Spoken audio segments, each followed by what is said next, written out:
राजाधिराज सद्गुरुनाथ महाराज की जय। श्री गुरुदेव दत्त। गुरु ब्रह्मा गुरु विष्णु गुरुदेवो महेश्वरा गुरु साक्षात् परब्रह्म तस्मै श्री गुरुवे नमः। ಸದಾನಂದ ಸದ್ಗುರು ಭಾವರಾಜ ಯೋಗಿ ರಾಮನೆಂದವತರಿಸಿದೆ ಭಕ್ತರ ಉದ್ಧಾರಕ್ಕಾಗಿ. ತ್ರೈಲೋಕ್ಯದೊಡೆಯನೇ ಸದ್ಭಕ್ತರು ನಿಮ್ಮ ಕೀರ್ತಿಯ ಕೂಗಿ. ನಮಸ್ಕಾರ ಗುರುರಾಯ ಶ್ರೀ ರಾಮಚಂದ್ರ ಯೋಗಿ, ನಮಸ್ಕಾರ ಗುರುರಾಯ ಶ್ರೀರಂಗ ಯೋಗಿ. ಜಯ ಜಯ ರಘುವೀರ ಸಮರ್ಥ ಪುಂಡರೀ ಪಾರ್ವತಿ ಪತೇಶ್ವರ ಮಹಾದೇವ ರಾಜಾಧಿರಾज सद्गुरुनाथ महाराज की जय। श्री गुरुदेव दत्त। श्री राम जय राम जय जय राम। श्री राम जय राम जय जय राम। श्री राम जय राम जय जय राम। श्री राम जय राम जय जय राम। श्री राम जय राम जय जय राम। श्री राम जय राम जय जय राम। श्री राम जय राम जय जय राम। श्री राम जय राम जय जय राम। राजाधिराज सद्गुरुनाथ महाराज की जय। श्री गुरुदेव दत्त।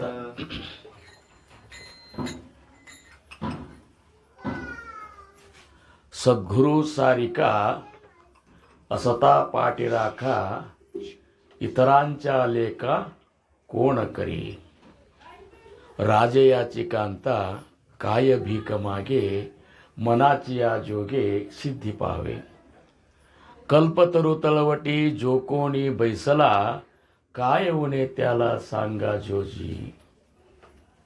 ज्ञानदेव म्हणे तरलो तरलो ಆಥಾ ಉದ್ಧರಿಲೋ ಸದ್ಗುರು ಕೃಪಾ ಅನ್ನುವಂಥದ್ದು ಜ್ಞಾನೇಶ್ವರ ಮಾವುಲಿಯವರ ಒಂದು ವಿಶೇಷವಾದಂತಹ ಅಭಂಗಿದು. ಸರ್ವಸಾಧಾರಣ ಗುರು ಸಂಪ್ರದಾಯವನ್ನು ಯಾರು ಅವಲಂಬಿಸಿ ನಡೆದಾರಲ್ಲ ಅವರ ಆಂತರಿಕ ಮನಸ್ಥಿತಿ ಇದು ಆಗಬೇಕು ಅಂತಾರೆ. ಸದ್ಗುರುಗಳಿಂದ ಅನುಗ್ರಹಿತರಾದ ಮೇಲೂ ಸಹಿತ ಆ ಶಿಷ್ಯ ಜೀವನದೊಳಗೆ ನಿರಾಶನಾಗೋದಾಗಲಿ, ಗಾಬರಿ ಆಗೋದಾಗಲಿ, ಭವಿಷ್ಯದ ಚಿಂತೆ ಮಾಡೋದಾಗಲಿ, ಭೂತದ ಚಿಂತೆಯನ್ನು ನೆನೆಸಿ ತ್ರಾಸ ಮಾಡ್ಕೋದಾಗಲಿ, ವರ್ತಮಾನದ ಬಗ್ಗೆ ಹೆಂಗಪ್ಪ ಅಂತನ್ನೋದಾಗಲಿ, ಇವೆಲ್ಲ ವಿಚಾರಗಳು ಯಾರಿಗೆ ಆಗಬಾರ್ದು ಅಂದ್ರೆ ಯಾರು ಸದ್ಗುರುಗಳಿಂದ ಅನುಗ್ರಹಿತರಾಗ್ಯಾರಲ್ಲ ಅವರಿಗೆ ಆಗಬಾರ್ದು.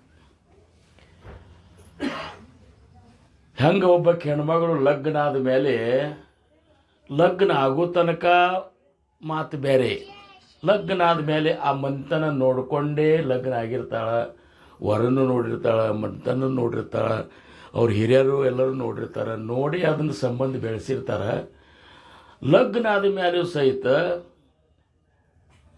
ನನ್ನ ಮುಂದೆ ಗತಿ ಏನು, ನನ್ನ ಇದು ಮಾಡ್ತಾನೆ ಇಲ್ಲೋ, ಸಲುತಾನೋ ಇಲ್ಲೋ, ಅಥವಾ ನಾ ಹೆಂಗೆ ಮಾಡಬೇಕು, ಹೀಗೆಲ್ಲ ವಿಚಾರ ಅಕಸ್ಮಾತ್ ಹೆಣ್ಮಗಳು ಮಾಡ್ತಿಲ್ಲಂದ್ರೆ ಆಕೆ ಗಂಡನ ಮೇಲೆ ಭರೋಸೆ ಇಲ್ಲ ಅಂತ ತಿಳ್ಕೊಬೇಕು, ಗಂಡನ ಮೇಲೆ ಶ್ರದ್ಧಾ ಇಲ್ಲ ಅಂತ ತಿಳ್ಕೊಬೇಕು. ಪ್ರಪಂಚ ಮತ್ತು ಪರಮಾರ್ಥ ಎರಡತ್ರೊಳಗಿನ ನೇಮ ಒಂದೇ ಅವ. ಹೆಂಗೆ ಪ್ರಪಂಚದ ಹಂಗೆ ಪರಮಾರ್ಥದ. ಪ್ರಪಂಚದೊಳಗೂ ಏನು ನಿಯಮಗಳು ಲಾಗು ಆಗ್ತಲ್ಲ ಅವೇ ಪರಮಾರ್ಥದೊಳಗೆ ಲಾಗು ಆಗ್ತಾವೆ. ಪ್ರಪಂಚದೊಳಗೆ ಗಂಡ ಹೆಂಡತಿ ಇವರು, ಗಂಡ ಗುರು, ಹೆಂಡತಿ ಶಿಷ್ಯರು.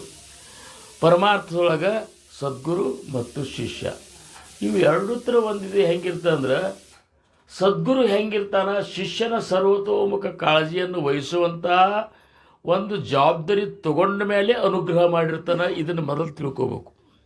ಇವತ್ತು ಸಮರ್ಥರು ಯಾರಿಗಾಗಲಿ ಅನುಗ್ರಹ ಮಾಡ್ಯಾರಂದ್ರೆ ಅವರು ಸುಮ್ಮನೆ ನೀವು ಕರ್ಕೊಂಡು ಬಂದ್ರಿ ನಾವು ಅನುಗ್ರಹ ಮಾಡ್ಯಾರ ಮಹಾರಾಜರು ಅಂತ ಹಿಂಗಲ್ಲ. ಹಿಂಗೆ ಎಷ್ಟೋ ಮಂದಿನ ಏನಪ್ಪ ಅಂದ್ರೆ ಮಹಾರಾಜರಂತಲೂ ಉಪದೇಶ ತೊಗೊಳ್ಳಿ ಕರ್ಕೊಂಡು ಬಂದರೂ ಸಹಿತ ಮಹಾರಾಜರು ಅವ್ರಿಗೆ ಕೊಟ್ಟಿಲ್ಲ, ಮುಂದೆ ಕೊಂಡಳಪ್ಪ ಅಂಥೇಳಿ ಅವ್ನು ಹೊಳ್ಳಿ ಕಳಿಸ್ಯಾರ. ಕೆಲವೊಬ್ಬರಿಗೆ ಸುಮ್ಮ ಕೂತಾರನು ಸಹಿತ ಬಾ ಇಲ್ಲಿ ನಿನಗೆ ಉಪದೇಶ ಕೊಡ್ತೀನಿ ಅಂಥೇಳಿ ಕೊಟ್ಟಾರ. ಸದ್ಗುರುಗಳು ಉಪದೇಶ ಕೊಡಬೇಕಾತಂದ್ರೆ ಇವ ನನ್ನ ಪುತ್ರ ಅಂತೇಳಿ ತಿಳ್ಕೊಂಡು ಅಥವಾ ಇವನ ಜವಾಬ್ದಾರಿ ನನಗೆ ಅದ ಅಂತ ತಿಳ್ಕೊಂಡು ಅದನ್ನು ನಿಭಾಯಿಸುವಂಥ ಸಾಮರ್ಥ್ಯ ಇದ್ದವ ಮಾತ್ರ ಉಪದೇಶ ಕೊಟ್ಟಿರ್ತಾನೆ. ಮತ್ತು ಸಾಮರ್ಥ್ಯ ಇಲ್ಲಾರ್ದಂಥವ್ರಂತೆಲ್ಲ ನಾವು ಉಪದೇಶ ತಗೊಂಡೇವಂದ್ರೆ ಬಳ್ಳಿ ಗುರುಡರು ಕೂಡಿ ಹಳ್ಳವನ್ನು ಬಿದ್ದಂತೆ ಒಳ್ಳೆ ಗುರುವಿನ ಉಪದೇಶವಿಲ್ಲದೊಡೆ ಎಲ್ಲಿಯ ಮುಕ್ತಿ ಸರ್ವಜ್ಞ. ಗಂಡ ಕುಡುಕಿದ್ದಾನ, ಜವಾಬ್ದಾರಿ ಇಲ್ಲ, ದುಡಿ ಪ್ರವೃತ್ತಿ ಇಲ್ಲ, ಸದಾ ಆಲಸ್ಯ ಆಗಿ ಮನ್ಯಾಗ ಮಲ್ಕೋತಾನ. ಅಂಥವನ್ನ ನೀವು ಆ ಹೆಣ್ಮಗಳು ಲಗ್ನ ಆಗಿಬಿಟ್ಲಂದ್ರೆ ಆಕೆ ಜೀವನದೊಳಗೆ ಯಾವ ಆಸೆಯನ್ನು ಹೊಂದಲಿಕ್ಕೆ ಸಾಧ್ಯದ? ಆಕೆ ಇಚ್ಛೆಗಳು ಹೆಂಗೆ ಪೂರ್ತಿ ಆಗ್ಲಿಕ್ಕೆ ಸಾಧ್ಯವ? ಅದಕ್ಕೆ ಸದ್ಗುರು ಹೆಂಗಿರಬೇಕು, ಗಂಡ ಹೆಂಗಿರಬೇಕು ಅನ್ನುವಂಥದ್ದು ಅದಕ್ಕೆ ಅವ್ರಂತಾರೆ ಶೋಧಿಲೆಯವಿನ ಕರುಣಹಿ ಕುಳಹೀನ ಕಾಂತ ಅಂತೇಳಿ ಸಮರ್ಥರು ಉತ್ತಮ ಲಕ್ಷಣದಾಗ ಅಂತಾರೆ. ಎಲ್ಲನೂ ಶೋಧಿಸಿ ಮೊದಲು ವಿಚಾರ ಮಾಡಿಕೊಂಡು ಮಾಡ್ಬೇಕಂತಾರೆ. ಉಪದೇಶ ತಗೋದು ಅಂದರೆ ಏನು? ಅವ್ರು ತಗೋ ಅಂದರು ನಾವು ತೊಗೊಂಡೇವ್ರೆ ಅಂದ್ರೆ ಅವ್ರು ಬೀಳಂತಾರೆ, ನಿನ್ನ ನದಿಯಾಗಿ ಬೀಳ್ತೀನಪ್ಪ ಅಂತಾರವರು. ಏನ್ರಿ ನಾವು ಉಪದೇಶ ತೊಗೊಂಡೇವು? ಹೌದಪ್ಪ, ಅವ್ರು ತೊಗೊಂಡ್ರು ನೀ ತೊಗೊಂಡು. ಅವ್ರು ತಿನ್ನಂದ್ರೆ ತಿಂತಿ, ಅವ್ರು ಕೂಡಂದ್ರೆ ಕೂರ್ತಿ, ಅವ್ರು ಏಳಂದ್ರೆ ಹೇಳ್ತಿ ಅಂದ್ರೆ ನಿಂದೇ ಆದಂಥ ಸ್ವತಂತ್ರ ವಿಚಾರ ಶಕ್ತಿ ನಿನಗಿಲ್ಲೇನು? ಜ್ಞಾನಿಗಳು ಪ್ರಶ್ನೆ ಮಾಡ್ತಾರೆ. ಅದಕ್ಕೆ ಪ್ರತಿಯೊಂದನ್ನು ಶಿಷ್ಯನಾದವ ಸಾರಾಸಾರ ವಿಚಾರ ಮಾಡುವಂತಹ ಪ್ರಜ್ಞಾವಂತ ಆಗಿರಬೇಕು. ಪ್ರತಿಯೊಂದನ್ನು ಅವ ಗಪ್ ಕೊಡಂತಿಡ್ರು. ಶ್ರೀರಾಮ್ ಪ್ರಜ್ಞಾವಂತ ಶಿಷ್ಯ ಇರ್ಲಿಕ್ಕಂದ್ರೆ ಪರಮಾರ್ಥದ ಅರ್ಥನೇ ಆಗುವುದಿಲ್ಲ. ಇದನ್ನು ತಿಳ್ಕೊರಿ. ನೀವು ಎಷ್ಟು ಬೇಕಾದಷ್ಟು ಇವತ್ತು ಉಪದೇಶ ತೊಗೊಂಡು 40 ವರ್ಷ ಆಗಲಿ, 50 ವರ್ಷ ಆಗಲಿ, 60 ವರ್ಷ ಆಗಲಿ, ಹೋಗೋ ಟೈಮ್ ಬಂದರೂ ಸಹಿತ ಪ್ರಜ್ಞಾವಂತ ಇರಲಿಲ್ಲ ಅಂದ್ರೆ ನನ್ನ ಸದ್ಗುರು ಮನುಷ್ಯನೆಲ್ಲ ಸಾಕ್ಷಾತ್ ಪರಬ್ರಹ್ಮ ಸ್ವರೂಪ ಅನ್ನುವಂತಹ ಈ ನಿರ್ಧಾರ ಅವಾಗ ಮಾಡಲಿಕ್ಕೆ ಆಗೋದಿಲ್ಲ. ಏನು ಅದಕ್ಕೆ ಪ್ರಜ್ಞೆವಿನ ಅರ್ಥನ ಕಳೆ ಅಂತಾರೆ. ಸಮರ್ಥರು ಅಂತಾರೆ ದಾಸಬೋಧನೊಳಗೆ 18ನೇ ದಶಕನೊಳಗೆ ಅಂತಾರೆ, ನೀ ಶಿಷ್ಯನಿಗೆ ಪ್ರಜ್ಞೆ ಇರಲಿಲ್ಲ ಅಂದ್ರೆ ಈ ಪರಮಾರ್ಥದ ಅರ್ಥನೇ ಆಗೋದಿಲ್ಲ. ಎಷ್ಟೋ ಮಂದಿಗೆ ಪರಮಾರ್ಥ ಅಂದ್ರೇ ಗೊತ್ತಿಲ್ಲ. ಪರಮಾರ್ಥನೇ ನಾವು ಪರಮಾರ್ಥವಾದಿಗಳು. ಪರಮಾರ್ಥವಾದಿಗಳಂದ್ರೇನು? ಪರಮ ಅರ್ಥವನ್ನು ಸಂಗ್ರಹಿಸುವ ಗುಂಪಿನಾಗ ನಾನು ಇದ್ದೀನಿ, ಒಬ್ಬ ಇದ್ದೀನಿ ಅನ್ನೋದಕ್ಕೆ ಪರಮಾರ್ಥವಾದಿಗಳು ಅಂತಾರೆ. ಪರಮ ಪವಿತ್ರವಾದ ಅರ್ಥ ಅಂದ್ರೇನು? ಪರಮ ಪವಿತ್ರವಾದ ಜ್ಞಾನವನ್ನು, ಪರಮ ಪವಿತ್ರವಾದಂತಹ ಭಗವಂತನ ಸ್ವರೂಪ ಸಾಕ್ಷಾತ್ಕಾರ ಮಾಡಿಕೊಳ್ಳುವಂತಹ ಗುಂಪಿನಲ್ಲಿ ನಾ ಇದ್ದೀನಿ. ಪರಮಾರ್ಥ ಅಂದ್ರೇನು? ಶಾಶ್ವತವಾದಂಥದ್ದು, ಅನಂತವಾದಂಥದ್ದು, ಆದಿ ಮಧ್ಯ ಅಂತ್ಯ ಈ ಮೂರೂ ಇದರೊಳಗೆ ಓತಪ್ರೋತವಾಗಿ ತುಂಬಿರುವಂಥದ್ದು ಏನದಲ್ಲ ಅದು ಪರಮ ಅರ್ಥ. ಅದನ್ನು ಶೋಧ ಮಾಡುವವರ ಗುಂಪಿನಾಗ ನಾವಿದ್ದೇವೆ ಅಂದ್ರೆ ನಾವು ಪರಮಾರ್ಥವಾದಿಗಳು ಅಂತ ಅನ್ನಬೇಕು. ಅದಕ್ಕೆ ಪ್ರಜ್ಞೆವಿನ ಅರ್ಥನ ಕಡೆ ಈ ಪರಮಾರ್ಥದ ಅರ್ಥನೇ ಆಗೋದಿಲ್ಲ. ಎಷ್ಟೋ ಮಂದಿಗೆ ಪ್ರವಚನ ಬ್ಯಾಸರ ಆಗಲಿಕ್ಕತ್ತಾವ. ಇದರ ಅರ್ಥ ಏನು? ಪ್ರವಚನ ಪರಮಾರ್ಥದ ಹಾದಿ ಹಿಡಿದ ಮೇಲೆ ಪರಮ ಅರ್ಥವನ್ನು ಶೋಧ ಮಾಡಲಿಕ್ಕೆ ಒಂದೊಂದು ಕ್ಷಣವನ್ನು ಸಹಿತ ಸರಿಯಾಗಿ ಬಳಸಂತಾರೆ ಸಮರ್ಥರು. ನಿಜಗಳು ಸೇವೆಗಳಂತಾರ ತಿಳಿದು ನಿಜ ಸಮಯ ನಿಷ್ಠೆಗಲಿ. ಮಹಾರಾಜರು ಇಂಥ ಒಂದು ಅತ್ಯಂತ ತಮ್ಮ ಶಿಷ್ಯರೊಳಗೆ ಬಡವ ಶಿಷ್ಯನ ಮನೆಯೊಳಗೆ ಸಾಂಪ್ರದಾಯದ ಮೂಲ ಪುರುಷರ ಸಪ್ತಾಹವನ್ನು ಹಾಕಿಕೊಟ್ರಂದ್ರೆ ಈ ಮನೆತನದ ಮೇಲೆ ಎಂಥ ಒಂದು ಅವ್ರಿಗೆ ಏನಪ್ಪ ಅಂದ್ರೆ ಅಭಿಮಾನ ಇರಬೇಕು. ಈ ಸಂಪೂರ್ಣ ಮನೆತನವನ್ನೇ ದತ್ತು ತಗೊಂಡಂಗೆ ಮಾಡಿದ್ರು ಅವರು. ದತ್ತ ತಗೋದಂತಾರ. ಇವತ್ತು ದತ್ತಾತ್ರೇಯ ಅವತಾರ ಅಂದರೆ ಏನು? ದತ್ತಾತ್ರೇಯವರು ಇವತ್ತು ಅವತಾರ ದಿವಸ. ದತ್ತ ಅಂದ್ರೆ ಏನು? ದತ್ತಾತ್ರೇಯ ಅಂದರೆ ಏನು? ದತ್ತ ಅತ್ರೇಯ. ದತ್ತ ಅಂದ್ರೆ ಕೊಡಲ್ಪಟ್ಟವನು. ಯಾರಿಗೆ? ಅತ್ರೇಯ ಮುನಿಗಳಿಗೆ ಕೊಡಲ್ಪಟ್ಟವನು. ಅನಸೂಯ ಅತ್ರೇಯ ಏನಿದ್ದಾರಲ್ಲ ಇವರು, ಈ ಅತ್ರೇಯ ಋಷಿಗಳ ತಪಶ್ಚರ್ಯಕ್ಕೆ ಮತ್ತು ಅನುಸೂಯಾದೇವಿಯ ಪತಿವ್ರತ ಪ್ರಭಾವಕ್ಕೆ ಒಳಗಾಗಿ ಬ್ರಹ್ಮ ವಿಷ್ಣು ಮಹೇಶ್ವರರು ಮೂರೂ ಮಂದಿ ಈ ದಂಪತಿಗಳಿಗೆ ತಮ್ಮ ಸ್ವರೂಪವನ್ನು ತಮ್ಮನ್ನು ತಾವು ಕೊಡಲ್ಪಟ್ಟವರು. ನಾವೀಗ ಅಂತೇಳಿ ಪ್ರಪಂಚದೊಳಗೆ ಮಗ ಇರಲಿಲ್ಲ ಅಂದ್ರೆ ದತ್ತಕ್ಕೆ ತೊಗೊಂಡೇವ್ರಿ ಅಂತಾರೆ. ದತ್ತಕ್ಕೆ ತೊಗೊಂಡ ಮೇಲೆ ಮೊದಲಿನ ಕುಟುಂಬದ ಸಂಬಂಧ ಅವಾಗಿಲ್ಲ. ದತ್ತಕ್ಕೆ ಅವ ನನಗೆ ತೊಗೊಂಡ್ಬಿಟ್ಟ, ಅವತ್ತಿನಿಂದ ನನ್ನ ಮಗ ಅದ. ಹಂಗೆ ಮಹಾರಾಜರು ಯಾರ್ಯಾರು ಉಪದೇಶ ಯಾರ್ಯಾರಿಗೆ ಉಪದೇಶ ಕೊಟ್ಟರಲ್ಲ ಅವ್ರನ್ನೆಲ್ಲ ದತ್ತು ತೊಗೊಂಡ್ಬಿಟ್ಟಾರ. ಅವ್ರಿಗೆಲ್ಲರಿಗೂ ತಾವು ದತ್ತಕ್ಕೆ ತೊಗೊಂಡಾರ ಅಂದರು ತಮ್ಮಲ್ಲಿ ಸೇರಿಸ್ಕೊಂಡು ಬಿಟ್ಟಾರ. ಏನು ಅರ್ಥಾತ್ ತಮ್ಮನ್ನು ಅವರಿಗೆ ಕೊಡಲ್ಪಟ್ಟಾರ. ಇವೆರಡು ಅರ್ಥ ಒಂದೇ ಆಗ್ತದೆ. ಅಂಥ ಒಂದು ಭಾಗ್ಯವಂತರು ನಾವಂದಾಗ ಪರಮಾರ್ಥ ಅಂದ್ರೆ ಸರಳ ತಿಳ್ಕೋದು ಎಷ್ಟು ಏನಪ್ಪ ಅಂದ್ರೆ ಅಸಮಂಜಸ ಆಗ್ತದೆ ಅಂತಂದ್ರೆ, ಇಷ್ಟು ಹಾಡಿದ ಮಾತ್ರಕ್ಕೆ ಪರಮಾರ್ಥ ಆಗಲಿಲ್ಲ, ಇಷ್ಟು ಕೇಳಿದ ಮಾತ್ರಕ್ಕೆ ಪರಮಾರ್ಥ ಆಗಲಿಲ್ಲ, ಅಥವಾ ಇಷ್ಟು ಉಪಾಸನ ಮಾಡಿದ ಮಾತ್ರಕ್ಕೂ ಪರಮಾರ್ಥ ಆಗಲಿಲ್ಲ, ಧ್ಯಾನ ಮಾಡಿದ ಮಾತ್ರಕ್ಕೂ ಪರಮಾರ್ಥ ಆಗಲಿಲ್ಲ. ಪರಮಾರ್ಥ ಯಾವಾಗ ಆಗ್ತದೆ ಅಂದ್ರೆ ಏನನ್ನು ಕೇಳೆವು, ಏನನ್ನು ಮಾಡೇವು, ಯಾವುದನ್ನು ಮಾಡೇವು ಅದನ್ನು ಸಂಪೂರ್ಣವಾಗಿ ಸದ್ಗುರುಗಳಿಗೆ ಅರ್ಪಣೆ ಮಾಡಿದರೆ ಮಾತ್ರ ಅದು ಪರಮಾರ್ಥ ಆಗ್ತದೆ.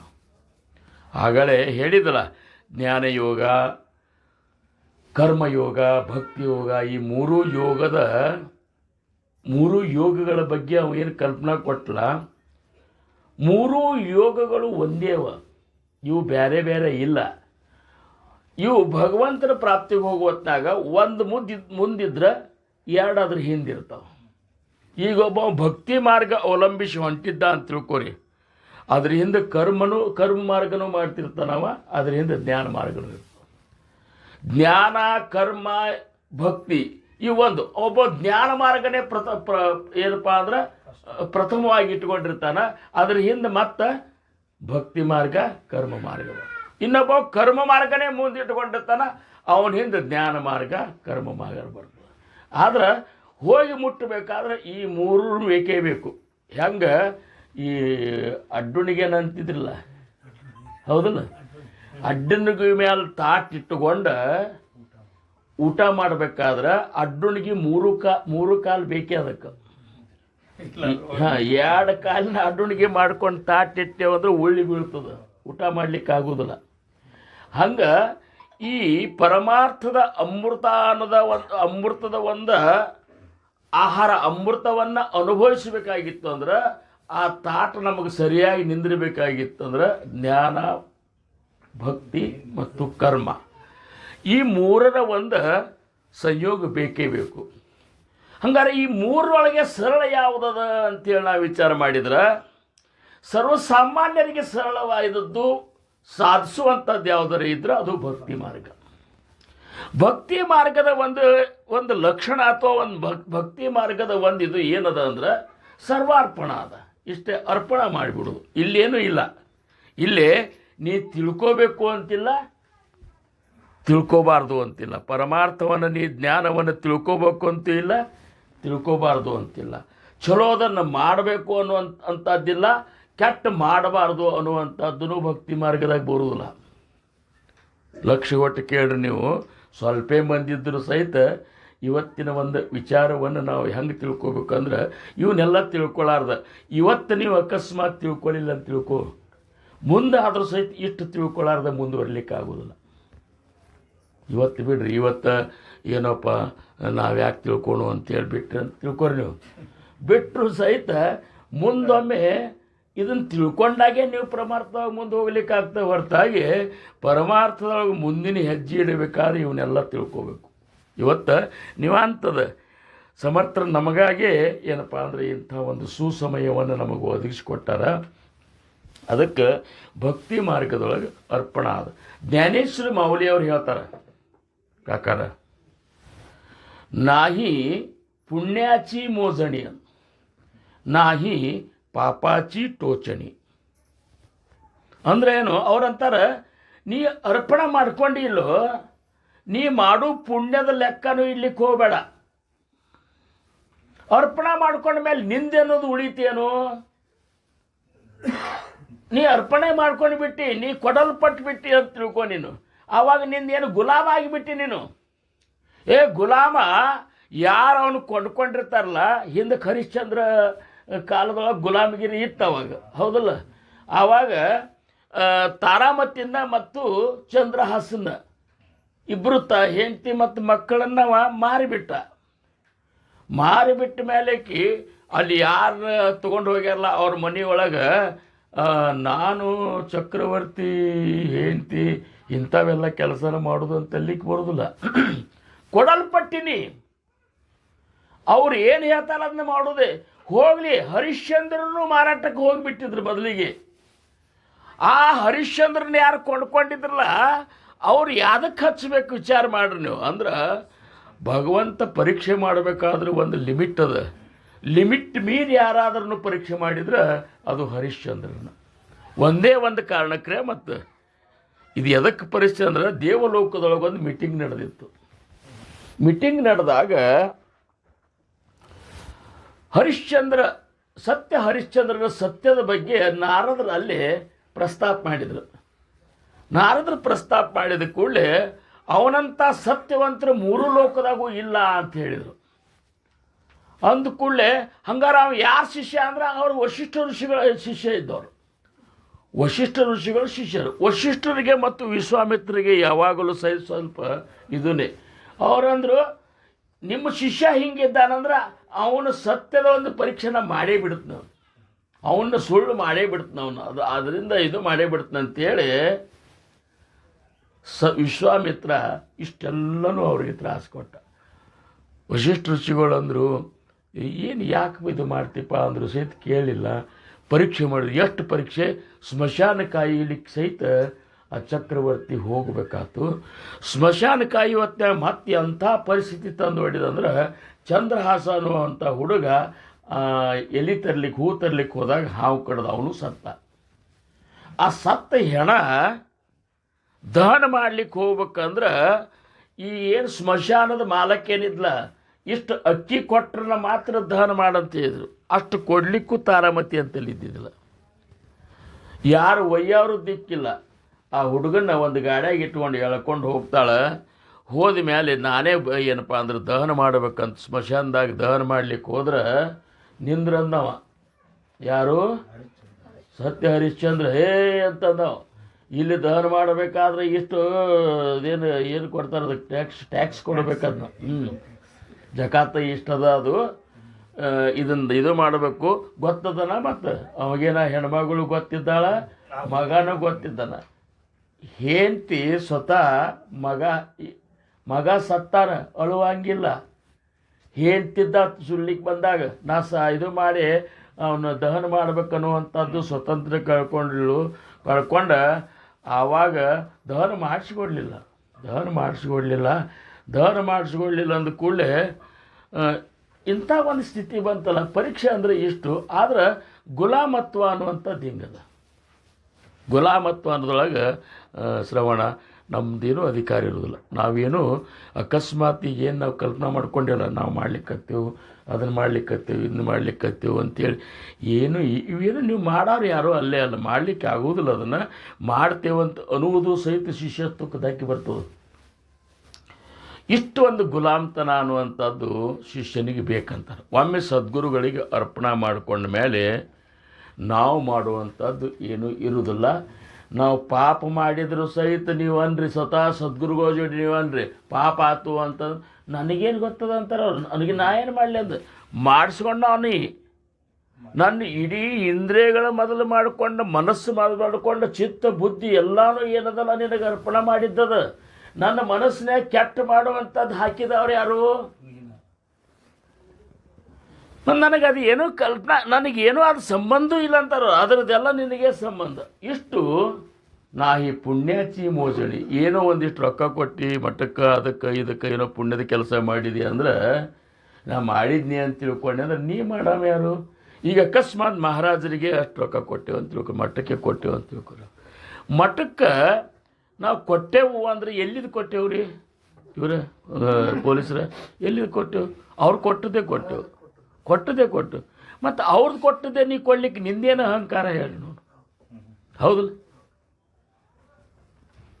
ನಿಂದೇನು ಅಹಂಕಾರ ಅಂತ. ಅದಕ್ಕೆ ರಹೀಮ್ ಅನ್ನುವಂಥ ಒಬ್ಬ ಭಕ್ತ, ಕೃಷ್ಣ ಭಕ್ತ, ದಾನ ಮಾಡ್ತಿದ್ದಂತ್ರಿ. ಅವ ದಾನ ಮಾಡಬೇಕಾದ್ರೆ ಏನು ಮಾಡ್ತಿದ್ದವ, ತನ್ನ ಮುಂಜಾನೆ ಸ್ನಾನ ಪೂಜೆ ಮಾಡ್ಕೊಂಡು ಬಂದು ಕಟ್ಟಿ ಮೇಲೆ ಕೂಡವ, ಏನೇನು ತನ್ನಂತಲ್ಲಿ ಸಂಪತ್ತದನ್ನೆಲ್ಲ ಇಟ್ಕೊಂಡು ಕೂಡವ, ಬಂದವರಿಗೆಲ್ಲ ದಾನ ಮಾಡವ.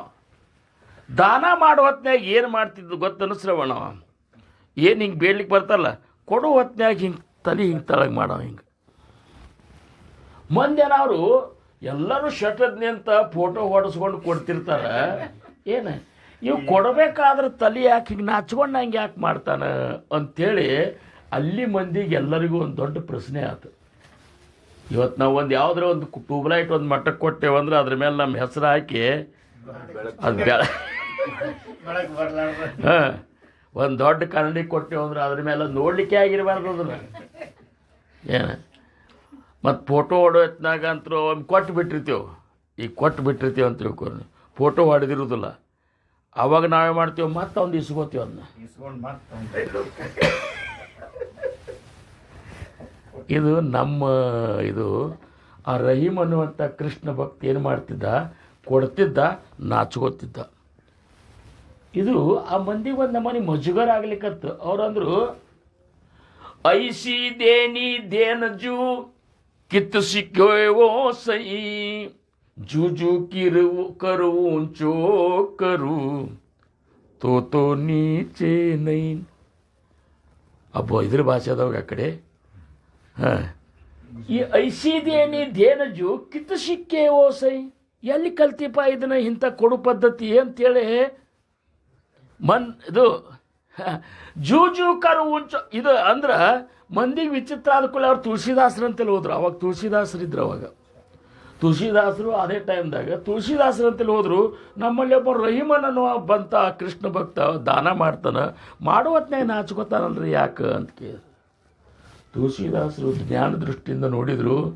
ಇಂಥ ದಾನಿಯನ್ನು ನಾವು ಜಗತ್ತಿಗೆ ಹೊರಗೆ ತರಬೇಕು ಅಂತೇಳಿ ಅನಿಸಿ ಅವರಂದರು ಐಶಿ ದೇನಿ ದೇನಜು ಕಿತ್ತುಸಿಕೆ ಓಸೈ ಜೂ ಕರು ಉಂಚೋಕರು ಕ್ಯೂ ನೀಚೆ ನೈನ್ ಅಂತೇಳಿ ಒಂದು ಪತ್ರ ಬರೆದ್ರು. ಪತ್ರ ಬರೆದು ಆ ಮಂದಿ ಕೈಯಾಗ ಕೊಟ್ಟರು, ಇದನ್ನು ಅವನ ಕೈಯಾಗ ಕೊಟ್ಟರು. ಹೋಗಿ ಅವ್ರು ಬಂದು ರಹೀಮನ್ ಕೈಯಾಗ ಕೊಟ್ಟರು. ರಹೀಮನ್ ನೋಡಿದರು, ತುಳಸಿದಾಸರ ಮಹಾಜ್ಞಾನಿಗಳು, ಅವ್ರಿಗೆಲ್ಲ ಗೊತ್ತದ, ಇನ್ನೇನು ಮುಚ್ಚಿಡೋದಂದ್ರು. ಅವರಂದರು ಈ ಭೂಮಿ, ಆಕಾಶ, ಭೂಮಿ, ನೀರ, ಪ್ರತಿಯೊಂದು ಏನಪ್ಪ ಅಂದ್ರೆ ಬೆಳಕ, ಇವನ್ನೆಲ್ಲ ಕೊಟ್ಟವ ಭಗವಂತಿದ್ದಾನ. ಅದ್ರ ಜೊತೆ ನನ್ನಂತಲ್ಲಿ ಏನದ ಅದು ಕೊಟ್ಟವ ಭಗವಂತಿದ್ದಾನ. ಮತ್ತು ಅವ ಭಗವಂತ ಕೊಟ್ಟಿದ್ದನ್ನು ನಾ ಕೊಡುವ ಹೊತ್ನ್ಯಾಗ ಅಕಸ್ಮಾತ್ ಆ ಭಗವಂತನೇ ಯಾವುದರ ವೇಷದಾಗ ಬಂದು ದಾನ ತಗೊಳಿಕ್ ಬಂದಿದ್ದಂದ್ರೆ ಅವನೇ ಬಂದಿದ್ದ. ಅವನು ಬೇರೆ ರೂಪನ್ಯಾಗ ಪರೀಕ್ಷೆ ಮಾಡೋ ಸಂಬಂಧ ಅವನು ಸಾಲಿನಾಗ ನಿಂತು ದಾನ ಕೇಳೋ ಹೊತ್ನ್ಯಾಗ ಹಿಂಗೆ ಮಾಡಿದ್ರೆ ಅಂದ್ರೆ ಎಷ್ಟು ಅಸಹ್ಯತನ ಅದು. ನಗ್ತಾನಿಲ್ಲ ಅವ. ನಾ ಕೊಟ್ಟದ್ರ ಕೊಡೋ ಹೊತ್ನ್ಯಾಗ ಎಷ್ಟೇನು ಯಮಕ್ಕೆ ಅಂಥೇಳಿ ಆ ಕೊಟ್ಟದ್ದನ್ನು ಸಹಿತ ಕಸ್ಕೊಂಡು ಬಿಡ್ತಾನೆ. ಅದಕ್ಕೆ ಅಸಹ್ಯ ಅನ್ನಿಸ್ತದೆ ಅಂಥೇಳಿ ಮಾಡ್ತಾನೆ ರೀ ತುಳಸಿದಾಸರ ಅಂಥೇಳಿ ಪತ್ರ ಹೊಳ್ಳಿ ಬರೆದ್ರಂತ. ಹಂಗೆ ನಾವು ಗುಲಾಮರಾದ ಮೇಲೆ ನಾವು ಏನೂ ಮಾಡೋದು ಅನ್ನುವಂಥದ್ದು ಇಲ್ಲೇ ಇಲ್ಲ. ಏನದ ಹಂಗಾರ ಅಂದ್ರೆ ಅರ್ಪಣೆ ಮಾಡ್ಕೋದದ. ಅರ್ಪಣೆ ಮಾಡ್ಕೊಂಡು ಬರೀ ಅರ್ಪಣೆ ಮಾಡ್ಕೋದಂದ್ರೇನು, ಸದ್ಗುರುಗಳು ಹೇಳಿದಂತಹ ರೀತಿಯೊಳಗೆ ನಾವು ಸರಿಯಾಗಿ ನಡಿಬೇಕಾಗಿದ್ದು ಬಹಳ ಮುಖ್ಯದ. ಅದು ನೀವು ಅರ್ಪಣೆ ಮಾಡ್ಕೊಂಡೇವು ಅಂತೇಳಿ ನಾವು ಮೊದಲು ಕಿಸೆ ಕತ್ತರಿಸ್ತಿದ್ದೆವು, ಹಂಗೆ ಕಿಸೆ ಕತ್ತರಿಸ್ಕೊತ ಇದ್ದೆವು ಅಂತಂದ್ರೆ ಹಂಗಲ್ಲ. ನೀತಿಯಿಂದ ನಡಿಬೇಕಾಗ್ತದೆ. ಪವಿತ್ರತಾ ಅನ್ನುವಂಥದ್ದು ಪ್ರತಿಯೊಬ್ಬ ಶಿಷ್ಯರು ಕಾಯ್ಕೊಳ್ಳಿಕ್ಕೆ ಬೇಕಾಗ್ತದೆ. ಪವಿತ್ರತಾ ಇರಲಾರ್ದ ಆ ಪವಿತ್ರದೊಳಗೆ ಪವಿತ್ರ ಸ್ವರೂಪನಾದಂಥ ಸದ್ಗುರು ನಮ್ಮಲ್ಲಿ ಬಂದ ವಾಸ ಮಾಡೋದಿಲ್ಲ. ಇವತ್ತು ಇದೇ ಮನೆ ಅದ ಅಂತ ತಿಳ್ಕೊರಿ ನೀವು. ಸಪ್ತಾಹಕ್ಕೆ ನಾವು ಬಂದೇವಂದ್ರು ಈ ಮನೆ ಒಟ್ಟ ಕಸ ಹುಡುಗಲಾರ್ದ ಒಟ್ಟ ಕೀಲಿ ಹಾಕಿ ಸಪ್ತಾಹದಾಗ ಅಟ್ಟು ಕೀಲಿ ತೆಗೆದು ಕಸ ಗಿಸ ಹಾಗೆ ಇಟ್ಟಂದ್ರೆ ನಾವು ಬರ್ತೇವನು ಕಾಡ್ಸಿದ್ದ, ಹೌದಲ್ಲ? ಸಂತರಾದವ್ರು ನಾವೇ ಬರೋದಿಲ್ಲ, ಮಹಾರಾಜರ ಶಿಷ್ಯರೇ. ಇನ್ನು ಮಹಾರಾಜರು ಹೆಂಗೆ ಬರ್ತಾರೆ ಹಂಗಾರ? ಹಂಗೆ ಇದೊಂದು ಹೃದಯ ಅನ್ನುವಂಥದ್ದು ಒಂದು ಮಂದಿರದ ನಮ್ಮದು. ಈ ಮಂದಿರದೊಳಗೆ ಭಗವಂತನ ವಾಸ ಆಗ್ಬೇಕಾಗಿತ್ತಂದ್ರೆ ಹೃದಯ ಪವಿತ್ರವಾಗಿಯೇ ಇರಬೇಕು. ಆ ಪವಿತ್ರತನ ಕಾಯ್ಕೊಳ್ಳಿಕ್ಕೆ ಏನು ಮಾಡಬೇಕು ಅನ್ನುವಂಥದ್ದನ್ನು ನಾ ಇವತ್ತು ನಿಮಗೆ ಹೇಳ್ತಾನೆ. ಏನು ಲಕ್ಷ್ಯ ಕೊಡ್ರಿ. ನಿದ್ದೆ ಬಂದದನು ಮತ್ತು ಇಲ್ಲ. ಪರಮಾರ್ಥಕ್ಕೆ ಪವಿತ್ರತಾ ಬೇಕೇ ಬೇಕು. ಇದನ್ನಂತರೂ ತಿಳ್ಕೊಂಡ್ಬೇಡ್ರಿ. ಪರಮಾರ್ಥಕ್ಕೆ ಪವಿತ್ರತಾ ಬೇಕೇ ಬೇಕು. ಅದು ಗಂಡು ಮಕ್ಕಳಿಗೆ ಇರ್ಬೋದು, ಹೆಣ್ಮಕ್ಳು ನಿಮಗೂ ಇರ್ಬೋದು. ಹಂಗಾರೆ ಏನು ಮಾಡಬೇಕು? ಮೊದಲೇದ್ದು ಏನು ಮಾಡಬೇಕು ಅನ್ನುವಂಥದ್ದು ಒಂದೇ ಪಾಯಿಂಟ್ ಹೇಳ್ತೀನಿ ನಿಮಗೆ. ಆಹಾರ ಶುಚಿತ್ವ ಏನು? ಸಾತ್ವಿಕ ಆಹಾರವನ್ನು ಹಿತ ಮತ್ತು ಮಿತವಾಗಿ ಸ್ವೀಕರಿಸುವುದು. ಆಹಾರ ಹೆಂಗಿರ್ಬೇಕು? ನಮ್ಮದು ಸಾತ್ವಿಕ ಆಹಾರ ಇರಬೇಕು. ಸಾತ್ವಿಕ ಆಹಾರ ಅಂದರೆ ಯಾವುದು? ಆಹಾರದೊಳಗೂ 3 ಪ್ರಕಾರವ: ಸಾತ್ವಿಕ ಆಹಾರ, ರಾಜಸಿಕ ಆಹಾರ, ತಾಮಸಿ ಆಹಾರ. ಹೌದಲ್ಲ? ಸಾತ್ವಿಕ ಆಹಾರ ಅಂತಂದ್ರೆ ಸತ್ವಗುಣ ಸಂಪನ್ನವಾಗಿರುವಂಥ ಸತ್ವಯುತವಾದಂಥ ಆಹಾರ. ಅಲ್ಲಿ ಹೆಂಗಿರ್ತದೆ ಸಾತ್ವಿಕ ಆಹಾರ ಅಂದ್ರೆ ಭಗವಂತನ ಭಕ್ತಿಗೆ ಅನುಕೂಲ ಆಗುವಂತಹ ಒಂದು ಮನೋವೃತ್ತಿ ತಯಾರು ಮಾಡುವಂಥ ಶಕ್ತಿ ಆಹಾರದಾಗಿರ್ತದೆ. ಅದು ಹೆಚ್ಚು ಖಾರ ಇರಬಾರ್ದು, ಹೆಚ್ಚು ಸಪ್ಪಗೂ ಇರಬಾರ್ದು. ಆಮೇಲೆ ಇವ್ಯಾವು ತಾಮಸಿ ವಸ್ತುಗಳು ಅದ್ರಾಗ ಮಿಶ್ರಣ ಆಗಿರಬಾರ್ದು. ಬೆಳ್ಳುಳ್ಳಿ, ಉಳ್ಳಾಗಡ್ಡಿ, ಹಸಿಮೆಣಸಿಕಾಯಿ ಇವೇನವಲ್ಲ ಅಂದ್ರೆ ಇಂದ್ರಿಯಗಳಿಗೆ ಪ್ರಚೋದನೆ ಕೊಡುವಂತಹ ಆಹಾರ ಅದ್ರಾಗ ಬೆರ್ತಿರಬಾರ್ದು. ಇಂದ್ರಿಯಗಳಿಗೆ ಪ್ರಚೋದನೆ ಕೊಡು. ಕೆಲವೊಂದು ಆಹಾರ ಅವತ್ರ ಗುಣಗಳನ್ನು ತೋರಿಸ್ತಿರ್ತಾವೆ. ಹಂಗೆ ನೀವು ಉಳ್ಳಾಗಡ್ಡಿ ತಿಂದ್ರಿ, ಹಸಿಮೆಣಸಿಕಾಯಿ ಹೊಡೆದ್ರಿ, ಜಾಸ್ತಿ ಖಾರ ತಿಂದ್ರಿ ಅಂದ್ರೆ ನಿಮ್ಮ ಮನಸ್ಸು ಕಂಟ್ರೋಲ್ನಾಗ ಉಳಿದಿಲ್ಲ. ಹೌದಲ್ಲ? ಆಮೇಲೆ ಬೆಳ್ಳುಳ್ಳಿ ತಿಂದ್ರಿ ಅಂದ್ರೆ ಅವೆಲ್ಲ ತಾಮಸಿ ಆಹಾರವು. ಅವನ್ನ ಶಿಷ್ಯ ಆದವ, ಸದ್ಗುರುಗಳಿಂದ ಅನುಗ್ರಹಿತರಾದವ ಅವನ್ನ ವ್ಯರ್ಜ ಮಾಡಬೇಕು. ಅವನ್ನ ತಿನ್ನಬಾರ್ದು. ಅವನ್ನ ತಿನ್ನಬಾರ್ದು ಅಂದರೆ ಏನು ಮಾಡಬೇಕು? ಆ ಸಾಧಕರ ಮನೆಯೊಳಗಿನ ಹೆಣ್ಮಕ್ಳು ಏನು ಮಾಡಬೇಕು? ಆಹಾರದೊಳಗ ಅವನ್ನ ಬಳಸೋದು ಬಿಟ್ಟೇ ಬಿಡಬೇಕಲ್ಲ, ಕಡಿಮೆನೇ ಅಲ್ಲ, ಬಿಟ್ಟೇ ಬಿಡಬೇಕು. ತಿಳಿತಿಲ್ವ ತಾಯಿಗಳೇ? ಇನ್ನು ಚಲೋ ಆಹಾರ ಅದ ಅಂತ ತಿಳ್ಕೊರಿ ಕಾಕಾರ. ಅದನ್ನು ಶಿಸ್ತಿಗೆ ಹೊಡಿದಲ್ಲ. ಈಗ ಹಾಲ, ಬಿಸಿ ಬಕ್ರಿ ಮುರಿದಾಕೊಂಡು ಅದು ಸಾತ್ವಿಕ ಆಹಾರ ಕರೆ. ಒಂದು ತಂಬಿಗೆ ಹಾಲ, ಒಂದು 4 ಬಿಸಿ ಬಕ್ರಿ ಹಂಚಿನ ಮೇಲಿನ್ನು ಶಿಸ್ತು ಮುರಿದಾಕೊಂಡು ನೀವು ಹೊಡೆದ್ರಿ ಅಂದ್ರೆ ನಿದ್ದೆ ಬರ್ತದೆ. ನಿದ್ದೆ ಬಂತು ಅಂದರೆ ಅದು ತಾಮಸಿ ಗುಣ ಪುಟ್ಟಾಕ. ನಿದ್ದೆ ಅಂದರೆ ಏನು? ನಿದ್ರಾ, ಆಲಸ್ಯ, ಆಮೇಲೆ ಪ್ರಮಾದ, ಈ 3 ತಾಮಸಿ ಗುಣದ ಲಕ್ಷಣಗಳು. ತಪ್ಪಲಿಕ್ಕತ್ತುದು, ಪ್ರಮಾದ ಮಾಡೋದು, ತಪ್ಪು ಮಾಡೋದು ತಾಮಸಿ ಗುಣ. ನಿದ್ದೆ ಬರೋದು, ಇಂಥ ಸಮಯದಾಗ ಅಕಸ್ಮಾತ್ ನಿದ್ದೆ ಬರ್ತಿತ್ತು ಅಂತ ತಿಳ್ಕೋರಿ ನೀವು, ಅದು ತಾಮಸಿ ಗುಣದ ಪ್ರಭಾವ. ಸತ್ವಗುಣ ಸಂಪನ್ನರ ಜೊತೆ ನಾವು ಕೂತಾಗ ನಮಗೆ ಅಕಸ್ಮಾತ್ ನಮ್ಮಲ್ಲಿ ರಜೋಗುಣ ಬರ್ಲಿಕ್ಕತ್ತು, ತಾಮಸಿ ಗುಣ ಬರ್ಲಿಕ್ಕತ್ತು ಅಂತಂದ್ರೆ ನಿಮ್ಮನ್ನು ಇಲ್ಲಿ ಕೂಡಿಸಿಕೊಡೋದಿಲ್ಲ, ಚಂದಗೆ ಕೇಳಿಸಿಕೊಡೋದಿಲ್ಲ, ಹೇಳಾರಿಗೂ ಸಹಿತ ಅಡ್ಡ ಹಾಕೋತ ಕೂಡ್ತದೆ. ಏನು ಇವೆಲ್ಲ ಯಾಕೆ ಆಗ್ತಾವಂದ್ರೆ ನಾ ಎಲ್ಲಿ ಹೊಂಟನು ಅಂತ ಮೊದಲು ಕಲ್ಪನೆ ಇಟ್ಕೋಬೇಕು. ಈಗ ನೀವು ಮನೆಯಿಂದ ಬಂದಿರಿ, ನಾವು ಮನೆಯಿಂದ ಬಂದೆವು. ಎಲ್ಲಿ ಹೊಂಟೇವು ನಾವು? ಯಾವುದೊಂದು ಮ್ಯೂಸಿಕಲ್ ಪಾರ್ಟಿಗೆ ಹೊಂಟಿಲ್ಲ, ಸಿನಿಮಾ ನೋಡ್ಲಿಕ್ಕೆ ಹೊಂಟಿಲ್ಲ, ಮಹಾರಾಜರ ಸೇವಾಕ್ಕೆ ಹೊಂಟೇವು. ಮಹಾತ್ಮರು ಬಂದಿರ್ತಾರೆ, ಚಲೋ ವಿಚಾರ ಹೇಳೋರು ಇರ್ತಾರೆ, ಕೇಳಬೇಕು, ಕೇಳಿ ಉದ್ಧಾರ ಆಗಬೇಕು ಅನ್ನುವಂಥ ಕಳ್ಕಳಿ ಇಟ್ಟುಕೊಂಡ ಸ್ವಲ್ಪ ಸಾತ್ವಿಕ ಆಹಾರ ಸ್ವಲ್ಪ ತಿಂದ ಬರಬೇಕು. ಅಕಸ್ಮಾತ್ ನೀವು ಹಂಗದು ತಿನ್ನೋದ್ರ ಬಗ್ಗೆನೇ ಲಕ್ಷ್ಯ ಉಳಿದು ಬಿಡ್ತು ಅಂತ ತಿಳ್ಕೊರೊಮ್ಮೆ. ಅದು ತಿನ್ನೋ ಚಟ ಹೆಂಗದ ಗೊತ್ತಂದ್ರೆ, ಈಗ ಇವ್ರು ಏನೂ ತಿನ್ನೋದಿಲ್ಲ. ಇವರು ಶರೀರ ದೊಡ್ಡದು, ಏನೂ ಆಗಿಲ್ಲ ಅವರಿಗೆ, ಏನೂ ತಿನ್ನೋದ್ರ ಕರೆ ಏನೋ ಮೊದಲಿನ ತಿನ್ನೋದಿಲ್ಲ ಅವರು. ನಾವೇನು ತಿಳ್ಕೊತೇವು, ತಿನ್ನೋದು ಬಿಟ್ಟೆವು ಅಂದ್ರೆ ನಮ್ಮಂತಲ್ಲಿ ವೀಕ್ನೆಸ್ ಬಂದುಬಿಡ್ತದೆ ಅಂತ ತಿಳ್ಕೊತೇವೆ. ಹಂಗೆ ಬರೋದಿಲ್ಲ ಅದು. ನಾವು ಪಚನ ಅವಕ್ಕಿಂತ ಹೆಚ್ಚು ತಿಂತಿರ್ತೇವೆ. ಹೀಗಾಗಿ ಅದು ಪಚನೆ ಮಾಡಿಕೊಡೋದಿಲ್ಲ. ಚಲೋ ಆಹಾರ ಸಹಿತ ಎಲ್ಲ ಕೆಡಿಸಿ ಅಳಿಸಿಬಿಡ್ತದೆ. ಏನು ಹೀಗಾಗಿ ಆಕಳಿಕೆ, ತೂಕಡಿಕೆ, ನೀರಡಿಕೆ ಇವೆಲ್ಲ ಆಗ್ಲಿಕ್ಕೆ ಶುರು ಮಾಡ್ತವೆ. ಅದಕ್ಕೆ ಹಿತವಾಗಿ ತಿನ್ನಬೇಕು, ಮಿತವಾಗಿ ತಿನ್ನಬೇಕು. ಹಿತವಾದದ್ದನ್ನು ತಿನ್ನಬೇಕು, ಅದನ್ನು ಮಿತವಾಗಿ ತಿನ್ನಬೇಕು. ಸಾಧಕಾಚಿ ದಶ ಉದಾಸ ಸಾವೆ ಉಪಾದಿನ ಸಾವೆ ಅಂತರ್ಬಾಯಿ ಅನ್ನುವಂಥ ಅಭಂಗದಾಗ ತುಕಾರಾಮ್ ಮಹಾರಾಜರು ಅಂತಾರ, ಭೋಜನ ಕರಾವೆ ಪರಿಮಿತ, ಒಂದು ಪರಿಯಿಂದ ತಿನ್ನಿರಿ, ಮಿತದಿಂದ ತಿನ್ನಿರಿ. ಇಷ್ಟಂತರೂ ಇನ್ಮೇಲೆ ಚೇಂಜ್ ಮಾಡ್ಕೊರಿ ಅವುಗಳೇ. ನೀವೇ ಮಾಡಲಿಲ್ಲ ಅಂದ್ರೆ ಇವ್ರೇನು ತಿಂತಾರೆ ಹೇಳ್ರಿ, ಹೌದಲ್ಲ? ಅದಕ್ಕೆ ಬೆಳ್ಳುಳ್ಳಿ ಹಾಕೋದು ಬಿಟ್ಬಿಡ್ರಿ. ಏನು ಹಾಂ ಅಲ್ರಿ, ಅಂದ್ರೆ ಏನು ನಮ್ನ ಹಿಡ್ಕೊಂಡೆ ಹೇಳ್ತಾನ. ಈಗ ನಾನು ನಿಮಗೆ ಹೇಳ್ತಾನಂದ್ರೆ ನನಗೆ ಸಂಬಂಧಿಸಿದ ವಿಷಯ ಅಂತ ಅಲ್ಲಿದು, ನನಗೇನು ಇಲ್ಲಿ ಸಂಬಂಧ ಇಲ್ಲ ಅಂತ ಹಂಗಲ್ಲ. ಒಟ್ಟ ಎಲ್ಲರೂ ಸಾಧಕರಾದವ್ರು. ಇವತ್ತು ವಾರ್ಕರಿ ಸಂಪ್ರದಾಯದಾಗ ನೀವು ಹೋದ್ರಿ ಅಂದ್ರೆ ತಿಂತಾರನ್ರಿ ಅವರು? ತಿನ್ನೋದಿಲ್ಲ, ಸುಮ್ಕೂಡು. ಹಾಂ, ತಿಂತಾರಂತ ತಿನ್ನೋದಿಲ್ಲ. ನಮ್ಮ ಮಹಾರಾಜರು ಭೀಮಶಪ್ಪಗೆ, ನಮ್ಮ ಭೀಮ್ಸಿಗೆ ಕುರುಬರಾವ, ಎಲ್ಲ ಹೊಡೆದ ಮನುಷ್ಯ ಅವ. ಇಲ್ಲಿ ಬಂದ ಮೇಲೆ ಅವಾಗ ಉಳ್ಳಾಗಡ್ಡಿ ಬೆಳ್ಳುಳ್ಳಿ ಇವನ್ನೆಲ್ಲ ಬಂದ್ ಮಾಡಿಸ್ಬಿಟ್ರು ಅವ್ರು. ಬಂದ ಮಾಡಿದ ಅಂತೇಳಿ ದೇವರಾದವ. ನಾವು ಇವನ್ನೆಲ್ಲ ಹೊಡ್ಕೊತ ನೀವು ಬೇಕಾದಷ್ಟು ರಾಗ ಮಾಡಿರಿ, ಬೇಕಾದಷ್ಟು ಹಾಡ ಹಾಡ್ರಿ, ಬೇಕಾದಷ್ಟು ಹೇಳೋದು ಮಾಡಿರಿ, ಕೇಳೋದು ಮಾಡಿರಿ. ಮನಸ್ಸು ಏನು ಮಾಡ್ತದೆ ಅಂದರೆ ವ್ಯಂಗ್ಯತನ ಮಾಡ್ತದೆ, ತನಗೆ ತನ್ನ ಪ್ರಭಾವ ತೋರಿಸ್ತದೆ. ಮೊದಲಂದರೆ ಮನಸ್ಸರೇ ಹೆಂಗದ ಅಂತ ತಿಳ್ಕೊಂಡು ಶ್ರವಣ ನೀನು ಮೊದಲೇ ಮಂಗ್ಯ ಅಂತದ. ಮಂಗ್ಯಾಗ ಒಂದು ಕ್ವಾಟ್ರ್ ದಾರು ಕುಡಿಸೋದು ಚಿದು. ಆಮೇಲೆ ಅದರೊಳಗೆ ಅದ್ರ ಬಾಲಕ್ಕೊಂದು ಚೋಳು ಕಡಿಸೋದು, ಆಮೇಲೆ ಅದರೊಳಗೆ ಭೂತ ಸಂಚಾರ ಮಾಡಿಸೋದು. ಹಂಗೆ ಮಾಡ್ತಿರ್ಬೇಕು ಹೇಳೋದು ನೋಡಿ, ಮೊದಲೇ ಮಂಗ್ಯ.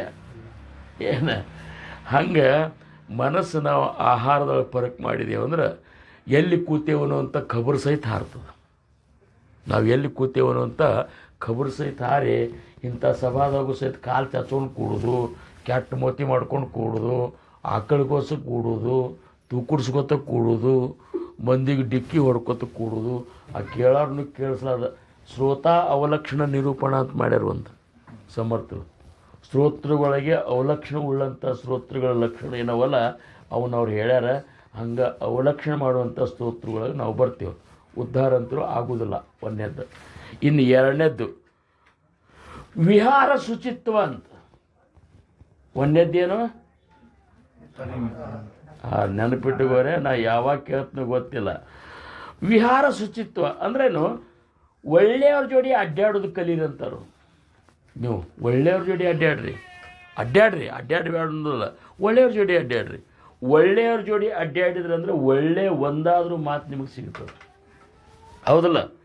ಅಂದ್ರೆ ಉತ್ತಮರ ಜೊತೆ ಮತ್ತು ಉತ್ತಮವಾದ ಪುಣ್ಯ ಸ್ಥಳಗಳಲ್ಲಿ ವಿಹರಿಸ್ರಿ. ಅಡ್ಡಾಡೋದಿದ್ರು ಸಹಿತ ತೀರ್ಥಯಾತ್ರಕ್ಕೆ ಹೋಗ್ರಿ, ತೀರ್ಥಕ್ಷೇತ್ರಗಳು ಹೋಗಲಿ, ಅಲ್ಲಿ ಭಕ್ತರ ಸಂಘದೊಳಗಿರ್ರಿ, ಅಲ್ಲಿ ಎಲ್ಲ ಕ್ಷೇತ್ರ ಮಹಾತ್ಮೆಯನ್ನು ನೋಡ್ರಿ, ಸಂತೋಷ ಪಡ್ರಿ, ಉತ್ತಮರ ಜೊತೆ ಇರ್ರಿ. ಉತ್ತಮರ ಜೊತೆ ಇದ್ದರೆ ಹೆಂಗಾಗ್ತದೆ ಗೊತ್ತಾನ? ಹತ್ತರ ಮಾರವನ ಜೋಡಿ ಇದ್ದಂಗೆ ಆಗ್ತದೆ. ಹತ್ತರ ಮಾರವನ ಜೋಡಿ ಜಗಳ ಹಿಡ್ದಂಗೆ ಆಗ್ತದೆ ಅಂತ ತಿಳ್ಕೊರಿ ನೀವು. ಇಡ್ಲಿ ಮಾರವನ್ನ ಅಪ್ಕೊಂಡ್ರೆ ಅಂದ್ರೆ ಮೈಗೆಲ್ಲ ಕಪ್ಪು ಹತ್ತದ. ಹತ್ತರ ಮಾರ ಒಂದು ಕಪಾಳ ಎಡ್ಡಿಗೆ ಹೊಡೆದಂತ ತಿಳ್ಕೊರಿ, ನಿಮಗೆ ನಿಮ್ಮ ಕಪಾಳ ಹತ್ತರನ ಆಗ್ತದೆ, ಹೌದಲ್ಲ? ಅದಕ್ಕೆ ವಿಹಾರ ಉತ್ತಮರ ಜೊತೆ. ಈಗ ಸದ್ಯದ ಪೀಳಿಗೆಗೂ ಏನು ನಾಮಧಾರಿಕರು ನೀವೆಲ್ಲ ಇದ್ದೆಲ್ಲ ಹಚ್ಚಿದ್ದು, ನೀವೆಲ್ಲರೂ ಹೆಂಗೆ ಮಾಡ್ಬೇಕು ಗೊತ್ತ? ಉತ್ತಮರ ಜೊತೆ ಹೆಚ್ಚು ಕಾಲ ಕಳಿಬೇಕು. ಉತ್ತಮರ ಜೊತೆ ಏನು ಇದನ್ನು ಈಗ ಮೊಬೈಲ್ನೊಳಗೂ ಉತ್ತಮರಿದ್ದಾರೆ. ಮೊಬೈಲ್ದಾಗ ಇಲ್ಲನೇ ಬೇಡ ನೀವು. ಜಗತ್ತಿನೊಳಗೆ ಎಂತೆಂಥ ಮಹಾತ್ಮರು ನಮಗೆ ಹೊರಗಿನಿಂದ ಭೇಟಿ ಆಗಲಾರ್ದಂಥವ್ರು ಮೊಬೈಲ್ನಾಗ ನಮಗೆ ಭೇಟಿ ಆಗ್ತಾರಲ್ಲ. ಹೊರಗಿನ ಹೋಗಿ ನಾವು ಎಲ್ಲೇ ಹೋಗಿ ಅಂಥ ಮಹಾತ್ಮರ ಪ್ರವಚನ ಕೇಳಲಿಕ್ಕೆ ಸಾಧ್ಯ ಇಲ್ಲ. ಆದರೆ ಅಂಥದ್ದು ಇಲ್ಲೇ ಮೊಬೈಲ್ನಾಗೆ ಅದನ್ನು ಬಳಸ್ಕೊಡ್ರಿ. ಎರಡನೇದು. ಇನ್ನು ಆಚಾರ ಶುಚಿತ್ವ ಮೂರನೇದ್ದು. ಒಂದನೇದ್ದು ಆಹಾರ ಶುಚಿತ್ವ, ಎರಡನೇದ್ದು ವಿಹಾರ ಶುಚಿತ್ವ, ಮೂರನೇದ್ದು ಆಚಾರ ಶುಚಿತ್ವ. ಆಚಾರ ಶುಚಿತ್ವ ಅಂದರೆ ಸದ್ಗುರುಗಳು ಹೇಳಿರುವ ಉಪಾಸನೆಗಳನ್ನು ಶರೀರ ಮತ್ತು ಮನ ಶುದ್ಧಿಯಿಂದ ಮಾಡುವುದು. ಅವ್ರು ಏನು ಉಪಾಸನೆ ಹೇಳ್ಯಾರಲ್ಲ ಮಹಾರಾಜರು, ಏನು ಅವನ್ನ ಶರೀರನೂ ಶುದ್ಧಿರ್ಬೇಕು, ನಮ್ಮದು ಮನಸ್ಸನ್ನು ಶುದ್ಧಿರ್ಬೇಕು ಮಾಡೋ ಹೊತ್ನ್ಯಾಗ. ಎತ್ತರೆ ಹೊಲಸು ಏನಪ್ಪ ಅಂದ್ರೆ ಈಗ ನೋಡ್ರಿ, ಈಗ ಮಹಾರಾಜರು ಭಜನೆ ಮಾಡೋ ಹೊತ್ನ್ಯಾಗ ನೀವು ಅಕಸ್ಮಾತ್ ಲುಂಗಿ ಮೇಲೆ ಇದ್ರಿ ಅಂತ ತಿಳ್ಕೊರಿ ಮನ್ಯಾಗ. ಏನು ಲುಂಗಿ ಮೇಲೆ ಕುತ್ಕೊಂಡು ದಾಸ್ಬೋದು ಓದೋದು, ಲುಂಗಿ ಬನಿಯನ ಮೇಲೆ, ಲುಂಗಿ ಮೇಲೆ ಏನಪ್ಪ ಅಂದ್ರೆ ಭಜನೆ ಮಾಡೋದು, ಇದು ಎಷ್ಟು ಒಂದು ಅಸಹ್ಯತನ ಅನ್ನಿಸ್ತದಂದ್ರೆ ನೀವು ಉಳುಕಿದ್ದಕ್ಕೆ ಉಪಯೋಗ ಮಾಡಿರಿ. ಭಜನೆ ಮಾಡ್ಲಿಕ್ಕೆ ಶುರು ಮಾಡುವಂಥ ಒಂದು ತಯಾರಾದ್ರಿಲ್ಲೋ ಮೊದಲು ಕೈಕಾಲು ತೊಕ್ಕೊರಿ. ಕೈಕಾಲು ತೊಕ್ಕೊಂಡ ಮೇಲೆ ಚಲೋ ಒಂದು ಸಾತ್ವಿಕ ಉಡುಪವನ್ನು ನೀವು ಬದರಿಸ್ರಿ. ಏನಪ್ಪ ಅಂದ್ರೆ ಪಾಯ್ಜಾಮ್ ಆಗಲಿ, ಬಿಳಿದು ಇದು ಅರಿವಿ, ಅಂಗಿ ಹಾಕೋರಿ. ಮೊದಲು ಬನಿಯನ್ ಮೇಲೆ ಮಾಡಲಿಕ್ಕೆ ಹೋಗ್ಬೇಡ್ರಿ, ಅಂಗಿ ಹಾಕೋರಿ. ಅಂಗಿ ಹಾಕ್ಕೊಂಡು ಮ್ಯಾಲೆ ಒಂದು ಟೊಪ್ಪಿಗೆ ಹಾಕೋರಿ, ನಮ್ಮ ಸಾಂಪ್ರದಾಯದ ಸಂಕೇತ ಅಂತೇಳಿ ಟೊಪ್ಪಿಗೆ ಹಾಕೋರಿ. ಹಾಕ್ಕೊಂಡು ತಳಗೊಂದು ಹಾಸ್ಕೋರಿ. ಹಾಸ್ಕೊಂಡು ಮಹಾರಾಜರ ಎದುರಿಗೆ ಕೂಡ್ರಿ. ಕೂತ ಉಪಾಸನ ಮಾಡಿರಿ. ಧ್ಯಾನ ಮಾಡೋದಾಗಲಿ, ಭಜನೆ ಮಾಡೋದಾಗಲಿ, ಇವನ್ನೆಲ್ಲ ಏನದಲ್ಲ ಇದು ಆಚಾರ. ನಮಗೊಂದು ಆಚಾರದ, ನಮಗೊಂದು ವಿಚಾರ ಚಲೋ ಇರಬೇಕು. ಆಚಾರ ನಮ್ಮ ಶರೀರ ಮತ್ತು ಮನಸ್ಸು ಎರಡು ಪವಿತ್ರ ಇಟ್ಕೋಬೇಕಾಗ್ತದೆ. ನಾವು ಬರೀ ಶರೀರ ಪವಿತ್ರ ಇಟ್ಕೊಂಡ್ರೂ ನಡೀದಿಲ್ಲ. ಭಯಂಕರ ನಾವೆಲ್ಲ ದಿವಸ ಏನಪ್ಪ ಆ ಕ್ರೀಮ ಈ ಕ್ರೀಮ ಇದನ್ನು ಹಚ್ಕೊಂಡು ಸ್ನಾನ ಮಾಡಿ ಸ್ವಚ್ಛ ಆಗ್ಯಾವ್ರಿ ಅಂದರೂ ಸಹಿತ ಹೊಲಸಂತರೂ 9 ಜಾಗದಿಂದ ಬರುವುದೇ ಅದು, ಹೌದಲ್ಲ? ಅದನ್ನು ಸ್ವಚ್ಛ ಇಟ್ಕೊಳ್ಳಿಕ್ಕೆ ಆಗೋದಿಲ್ಲ. ಆದರೆ ಮನಸ್ಸರೇ ಸ್ವಚ್ಛ ಇಟ್ಕೋರಿ. ಮ್ಯಾಲೆ ಅದ್ರ ಮೇಲೆ ಮುಚ್ಚಲಿಕ್ಕೆ ಚಲೋ ಅರಿವಿ ಹಾಕೋರಿ.